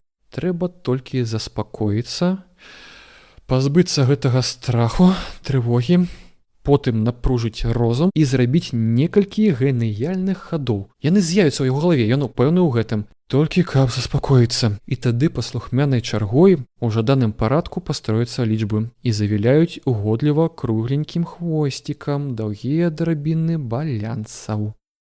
Думаюць, лічбамі зловяць, бухгалтэрыі спутаюць. Толькі вось гэтая завея. На што яна так злавесна крычыць? На што пагражае так жудасна? Страху нутро наганяе. Хіба вокны завесіць? Так будзе лепей. Яроцкі завешвае вокны шчытнымі коўдрамі. Слухае. Бура адбегла нібы, скавыча здалёка, ціха і жаласна, як набіты шчанюнак. Цяпер працаваць, цяпер добра зусім, ціха і спакойна. Яроцкі сядае за стол. Гартае паспешна шырокія аркушы, упіваецца востравачмі ў радочкі шурпатых лічбаў. Прагна шукае, ловіць патрэбнае, перабягае дасадліва па непатрэбных слупках, напружана працуюць мазгі. Перакідаюць лёгка і спрытна лічбы кручочкі. Строіць комбінацыі розныя.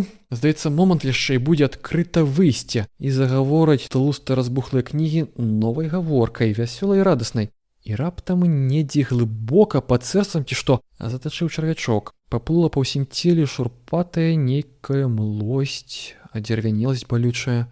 І захапіў усяго, замуціў галаву страх агнёвы. І загудзела жудасным гудам трывога. Узляглася, прыціснула гнётам страшэнным, задушыла волю, свядомасць. Завіруха за вокнамі зноў напірае. Зноў дабіваецца. Парашчытныя коўдры чуваць, як ляпае злосна па шыбах. Як вые, гвалтуе пагрозна, адлятае на момант, каб разагнацца, каб з новай сілай ударыць, каб сцяну праламіць, каб насцігнуць, злавіць, разарваць у шкматце. А мо гэта ворагі? Мо гэта людзі сабраліся там за акном? Усе людзі, увесь свет прыйшлі на расправу з ім, злосным злачынцам. Мо сцерагуць, падцікаецца, мо ўжо і тут, пад дзвярмі? Ці замкнуты хоць дзверы? Ага, дзверы замкнуты. Ён не дамкне. Ён не пусціць нікога, хай дабіваюцца. І не здасца ён ні за што. Біцца будзе, кусацца зверам лютым, кінецца на таго, хто першы выйдзе. А якая ж па целе балючая млосць расплываецца. Слабасць якая. Трэба сесці. Трэба падумаць, спакойна так, ціха. І чаго ён узрушыўся так? Нічога ж няма. Гэта вецер там вые, завірухае сягоння. Снег, пэўна, вялікі ідзе. А за дзвярмі ён жа ведае добра. Няма нікагутка. Суседзі ў кватэрах сваіх. Чаго ім бадзяцца тут? Вось адпачнуць цяпер троху і тады зноў працаваць. Трэба ж як-небудзь кнігі падвесці. Напружыцца троху, і будзе ўсё добра. І небяспекі ніякай не будзе. Тады паехаць адсюль да новых людзей, да новых уражанняў. Яроцкі зноў сядае за стол, зноў гартае слухмяныя аркушы, зноў спрытнай лёгкай чаргой перасыпаецца лічбы ў мазгох. Усплываюць павольна комбінацыі стройныя. І зноў гэты едкі там унутры чарвячок. І зноў шурпатую хвалі мурашкі па целе. Зноў страх агнёвы, трывога не мае. Бегае зноў па пакою, кідаецца зверам загнаным. Не, так не можна, гэта нервы. Трэба легчы троху спачыць. Лажыцца ніц, галавой падушку. Лажыцца і чуе, што ўжо не зможа ўстаць, не зможа крануцца, падняць галаву ад падушкі, бо абступіла сцяной цішыня. І ў цішыні гэтай старожкасць, затоенасць страшная. Здаецца, не цішыня гэта ў пакоі, напятыя струны, і ляжыць нерухома, застыгла, толькі твар глыбей уціскае падушку. Раптам нехта ляпае ў дзверы. Што? Хто гэта? Ці адчыняць, ці не? Мо ляжаць так прытойна? Падумаюць, дома няма. Яшчэ ляпае. Ціха, не смела. Так ляпаюць дзеці, калі ідуць да сярдзітага настаўніка.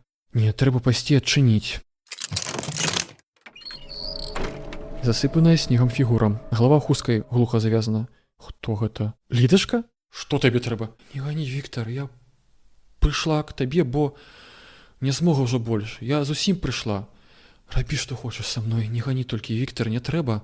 Яроцкага злосць забірае. Гэтыя пакорныя, слязлівыя вочы, як у сабакі. Мяшкі пад вачмі, твар мокры ад снегу, ад слёз. Як надоела яна. Слухай, мне зусім няма чаго з табою рабіць. Не да цябе мне цяпер. Ідзі, калі ласка, мне часу няма. Яна на калені кідаецца. У яе зноў слёзы, патокі цэлыя слёз. А вочы міргаюць неяк жаласна. Што яна, маліцца надумала? Кінь, калі ласка, не трэба гэтага зусім. Мне так цяпер некалі што зусім не выпадае вазіцца з табой. Віктар, нашто ты? Ціха, не кажы так. Мо ты жартуеш? Чаму ты не так, як тады, як раней? Любы мой родны, што хочаш рабі. Толькі так не глядзі на мяне. Я не сабака, Віктар, я чалавек. Ты казаў, што кахаеш мяне, казаў, праўда? Не сон жа гэта быў. Не гані, не трэба, пачакай, ты кажаш заняты. Так я знаю, я не буду перашкаджаць. Я буду сядзець так ціхенька. Мне толькі каб глядзець на цябе. Я не буду перашкаджаць, далі Бог. Калі што, дык прагані, тады я пайду. Мне ж дужа хочацца, Віктар, пабыць з табой, паглядзець на цябе. Добра, Віктар, ты не прагоніш? Ці не досыць ужо, моя мілая, здаецца, час ужо скончыць камедыю гэтую. Скажу проста табе, ты мне абрыдла, ты зусім надоела мне. Ну, пагулялі, пазабавіліся, але ж усяму ёсць канец. Не жаніцца ж мне з табой.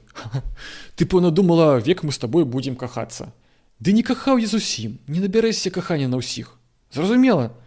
Лідачка ўстала. На твары жудасна застыгла непаразуменне. Вочы тупыя, алавяныя, так як тады, пасля ночы той бурнай. Добра, я знаю, і ты проста хацеў мяне пагубіць. Я табе верыла, я не знала, я думала, што ты добры. Яроцкі нецярпліва здрыгануўся. Старая песня. Пагубіць, проста пазабавіцца трэба было. А ты мне, праўда, падабалася. Ты была прыгожая, свежая дзяўчынка. Ну, але годзе ўжо, некалі мне. Бывай. Ціха, Віктар, пачакай, пачакай. Яна нібы думала нешта, нібы напружана старалася нешта згадаць. Стаяла ціхая і безуважная, працетая нейкай халоднай маруднасцю. А ў вачах расла сухая, бяздонная пустата. Ага, так, я пайду. Я зараз пайду. Пачакай. Віктар, бывай. Павярнулася і пашла ціха, нячутна, як здань. Здалося Яроцкаму, што, выходзячы, усхліпнула неяк затоена, сціснута, як дзіця над ложкам хворай маткі. А мо гэта усхліпнула бура там за акном, у злосці бяссільна знямогшыся. Яроцкі пачаў хадзіць па пакою.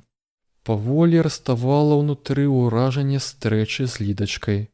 Далей і далей адлятаў яе вобраз. А спачатку дык здавалася ўсё, што стаіць яшчэ тут у дзвярох, што глядзіць пустымі сваімі сцервянелым поглядам, што шэпча ўсё без перастання. Я пайду, я зараз пайду, пачакай.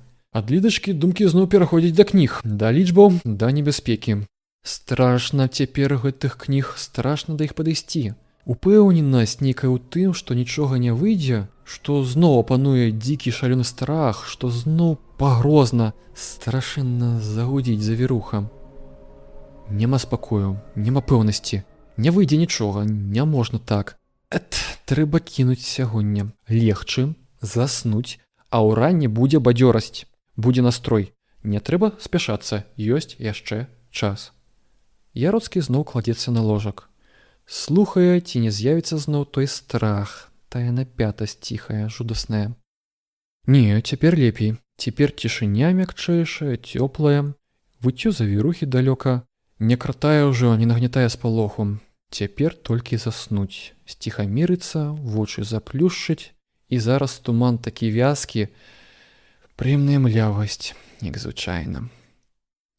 А мо не засне? Мо не дадуць турботныя думкі? Балюча дрыжаць павекі, трудна, вочы заплюшчыўшы. І ў галаве празрыстая яснасць, цвярозасць. Думкі плывуць стройным ладам. Трэба наўмысна парваць іх, пераблытаць, каб усе ў сне, як абрыўкі былі стракатыя, квяцістыя. Напружваецца Яроцкі, хоча сябе затуманіць, хоча заснуць. Ад гэтага сон яшчэ далей адлятае, яшчэ больш у галаве празрыстая яснасці. Чуе гэта Яроцкі, і злосць яго хапляе. Не ляжыцца на месцы, варочыцца ўсё, шукае выгаднейшай позы. Па калідору настойна выбіваюцца крокі, бліжэюць. Ці не к яму? Ці замкнуты дзверы? Не, забыўся, пакіну так, не замкнутыя. Ахапляе незразумелы дзікі спалох. Зрываецца з ложка, бяжыць да дзвярэй. На парозе шчупак. Добры вечар, Яроцкі. Ты яшчэ не спіш? Не сплю. Што табе трэба? Павіншуй мяне, друг Яроцкі. Што такое? Шчупак становіцца ў смяхотна важную позу, хоча гаварыць урачыста і павольна, але захліпаецца радасцю. Яроцкі, я жанюся, я... І пішчыць ад захаплення, кідаецца да Яроцкага, лезе ў твар барадой. Яроцкі яго халодна спыняе. Што ж, гэта добра. Жонка ў турму будзе есці прыносіць. У турму? Абмяк, аслапеў дурань стары. Іж разгуляўся, жаніцца надумаў. Так, даражэнькі, нічога не зробіш. Прыйдзецца нам з табой сесці. Але ты жаніся, а гэта не шкодзіць. Шчупак скругліў свае вочы, упяў бязглузда ў Яроцкага. Задзіўленне тупа застрала ў іх. Задзіўленне спалох, гэта ў вачох, а па вуснах збялелых, пакрыўленых боль працякла, пакута вострая. Дзе тая дзелася радасць? Яроцкі ад яго адышоўся, захадзіў узад і ўперад. Садніла нутро злосць нейкай соленай, едкай. Усё нялюбае, агіднае, усе нервы скрабе, назаляе страшэнна. І гэты дурны барадач, чаго ён стаіць там, як пень? Гаварыў бы, ці што? Спалохаўся змяк. Слухай ты, жаніх барадаты, доўга ты будзеш стаяць там?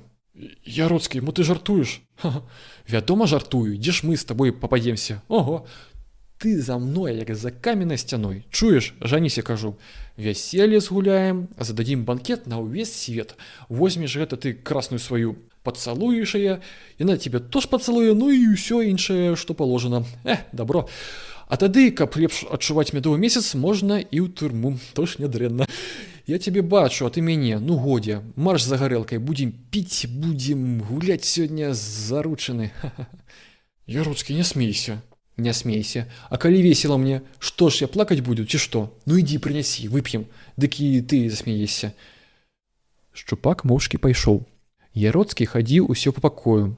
І сапраўды быццам весела стала. Не то што весела, а узнятасць, гуллівасць загарэлася нейкая. Шчупак такі смешны, такі недалужны. Пажартаваць над ім трохі, пакпіць, павадзіць за нос жаніха. Забава, працягнецца час неўзаметку. А заўтра свежай сілай за працу. Дзень прынясе яснасць, цвярозасць. Няма чаго турбавацца. Вярнуўся Шчупак, прынёс гарэлкі. Яроцкі наліў шклянку і выпіў запар. Шчупак не п'е. Трэба прымусіць. Пі, Шчупак, усё роўна прапалі. Не хачу я, Віктар. А я кажу, пі. Не магу. Пі, стерва. Не буду. Не будзеш? Не будзеш? Ага. Устаў, падышоў да Шчупака, замахнуў кулаком. Будзеш піць, га? І раптам скалануўся ўвесь, задрыжэў. Уваччу цёмна стала, толькі барада Шчупаковая віхлялася плямай выразнай чорнай. Невядома, ці то ашаламіла новая страшная думка сваёй нечаканасцю жудаснай, ці мо магчымасць лёгкага выйсці захлынула радасцю дзікай, звярынай. Падышоў да стала, яшчэ выпіў поўную шклянку. На Шчупака не глядзеў, не мог цяпер зірнуць у той бок. Здавалася, што Шчупак пачуў яго думку, што моўчкі сочыць за ім, чакае. У Яроцкага ў вачах заблыталася. Дзіўна, як п'яны, здаецца, у целе тупасць не мае. Разбухлай у галаве шаломны туман, а думкі не збіваюцца. Думкі ідуць так роўна і зладна, як у цвярозага. Нават асаблівая моц у іх, вострая упартасць. І разважае, мяркуе, гоніць, штурхае напорныя думкі. Тады сказаць забраў усё. На што? А мо хацеў, каб не было нейкіх канцоў, нейкіх зачэпак, мо мне якое дзела, няма кніг, няма нічога. Так, добра, кончана толькі ўраз. Ён абярнуўся да Шчупака, іх погляды стрэліся. Гэта быў адзін каротенькі момант, адзін толькі міг, але ў ім было поўна нечалавечай напружанасці. Дзікай напружанасці, якая востра напяла, заістрыла інстынкты, падняла іх на тую ступень, дзе страшэнная звярыная прастата, дзе адчуваецца толькі голая вузкая мяжа паміж смерці і жыцця, дзе і гэтая мяжа, здаецца, знікне, сатрэцца. Так было адзін міг. І Шчупак не вытрымаў. Ён закрычаў дзікім прарэзлівым голасам. Мо гэтым збянтэжаным гвалтам ён паблізіў канец? Мо гэты бяссільны спалох, што міжвольна вылецеў з горла енкам смяротным, стаў жудасным заклікам, сігналам Яроцкаму. Ён, як дзікая кошка, кінуўся на Шчупака, за горла схапіў, паваліў на падлогу, не помніў нічога цяпер. Лютасцю страшнай мазгі замуціліся. Адно душыць мацней, яшчэ мацней душыць, каб толькі хрыпеў, каб не мог падаць голас, каб хутчэй перастаў шаваліцца. І не чуў, не заўважыў, як схапілі адзаду, адвалаклі. З момант стаяў нерухома, шалёна варочаючы страшнымі дзіка выпятымі вачамі, быццам не знаў, шукаў, за што ўзяцца, куды кінуцца. Потым напружыўся ўвесь і рвануўся туды да яго. Шаволіцца ж, корчыцца вон на падлозе, раструшыць яго, разарваць, растаптаць. Не, мала сілы, здужалі, скомчылі, не даюць зварухнуцца. Вязаць пачалі. Прапала ўсё чыста, не ўмеў, не здолеў, засыпаўся. Ух, дурень набіты. А Шчупак корчыцца, напінаецца, хоча ўстаць, і ўсё тыркае пальцам у яго, хрыпіць голасам, здушаным злосці болю. Турму яго, гэта разбойнік, задушыць хацеў, ён мяне пакалечыў, злоці, забойца, грошы ён украў, казну абакраў, таварышы, Трымайце мацней, ён цячэ. Ён хацеў задушыць, каб не накрылі яго, каб не выказаў я. Родненькія, не пускайце, ён заб'е за то. Трымайце, трымайце. Гэты слязлівы, слюмачлівы енк шчупака чамусьці засапакоўваў Яроцкага, сунімаў яго абурэнне. Злосць ападала.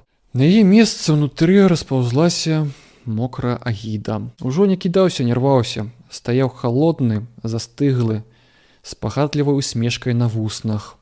Як выводзілі з хаты, кінуў яшчэ адзін погляд на шчупака. Засмяяўся сухім жорсткім смехам. Не турбуйся, дурань стары, у турме будзем разам.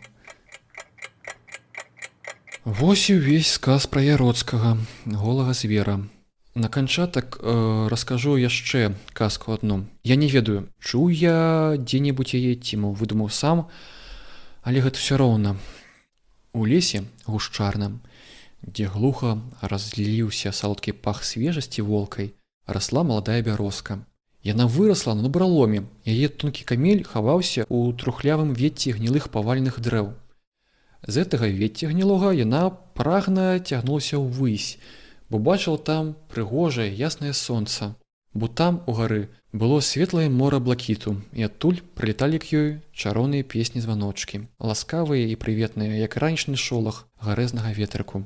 Ад гнілога галля, што звілося агідным карчом у нагах у бярозкі, ішоў дрэнны пах, мо таму і цягнулася яна так прагна ў гару, каб не чуць гэтага паху, каб набраць у маладыя грудзі свае светлага чыстага паветра, што так глыбока ўлілося ў гэты бяздонны блакіт. І часта марыла маладая бярозка аб тым, каб выбрацца вон з буралому, каб выйсці ў прастор, каб хоць туды, да таго маладога дубка, што разгарнуў так вольна сучча сваё на блізкай палянцы. О, як бы яна расцвіла, закрасавала свежай сваёй зелянінай, як засмяялася б сонцу сваімі шаўковымі лісцямі. Але сілы няма, не змога. Звязала слабыя ногі, вецці старое трухлявае, адабраў волю гэты атрутны гнілы дух. І вось, нешта раз прыйшоў да бярозкі злы лесавік, жыхар цёмнага дрыгвянога балота. Ён прыйшоў у абраныя ў вадзяныя лілеі, у краскі прыгожыя, яркія, прыйшоў і сказаў: «Ты мне ўпадабалася, хадзі да мяне, у мяне многа багацей сілы. Я зараблю так, што на тваіх прыгожых галінках вырастуць кветка. Ты бярэшся ў чароўныя дзіўныя уборы, ты закрасуеш красою нябачнай». Затрапятала радасна бярозка сваім лісцем шаўковым, пацягнулася даверліва к лесавіку, злому духу балотнаму. І лесавік узяў яе к сабе на балота. Ён абсыпаў яе ўсю лілеямі кветкамі, увабраў у уборы чароўныя, яна стаяла бязмерна шчаслівая, поўная радасці яснай, глыбокай. Яна думала, што знайшла сабе долю, знайшла сабе шчасце. Але прыйшоў час, і бярозка надакучыла лесавіку. І вось ён прыйшоў да яе і пачаў смяяцца над ёй, пачаў гнаць свайго логава. На ім не было цяпер кветак, ён быў у звычайным выглядзе сваім, страшны і жудасны. Бярозка яго не пазнала. Ёй стала страшна, яна закалацілася ўся ад сполаху, і пасыпаліся з яе кветкі лілеі, а разам з імі пасыпаліся лісточкі яе, бо пажоўклі яны, бо труціліся лёкамі балотнымі. Хацела бегчы бярозка з балота, ды не змагла. Зацягнула твань яе карэннем, загрузлі яны ў глебе дрыгвянай. І засталася бярозка расці на балоце. Яна не памёрла, яна жыла яшчэ, дажывала. Толькі вецце яе, калісь такое зялёнае, свежае, цяпер засвяцілася пруццем счарнелым. Бо падалі ўсе, сцякалі бясконца слязьмі на брудны дол апошнія яе лісточкі. А камель пакрывіўся, згарбаціўся, параслі на ім валдыры страшэнныя дзікія, і дуплё пустатой зачарнелася. Вось і ўся казка. Гэта пра Лідачку. А Ніна вучыла політэканомію.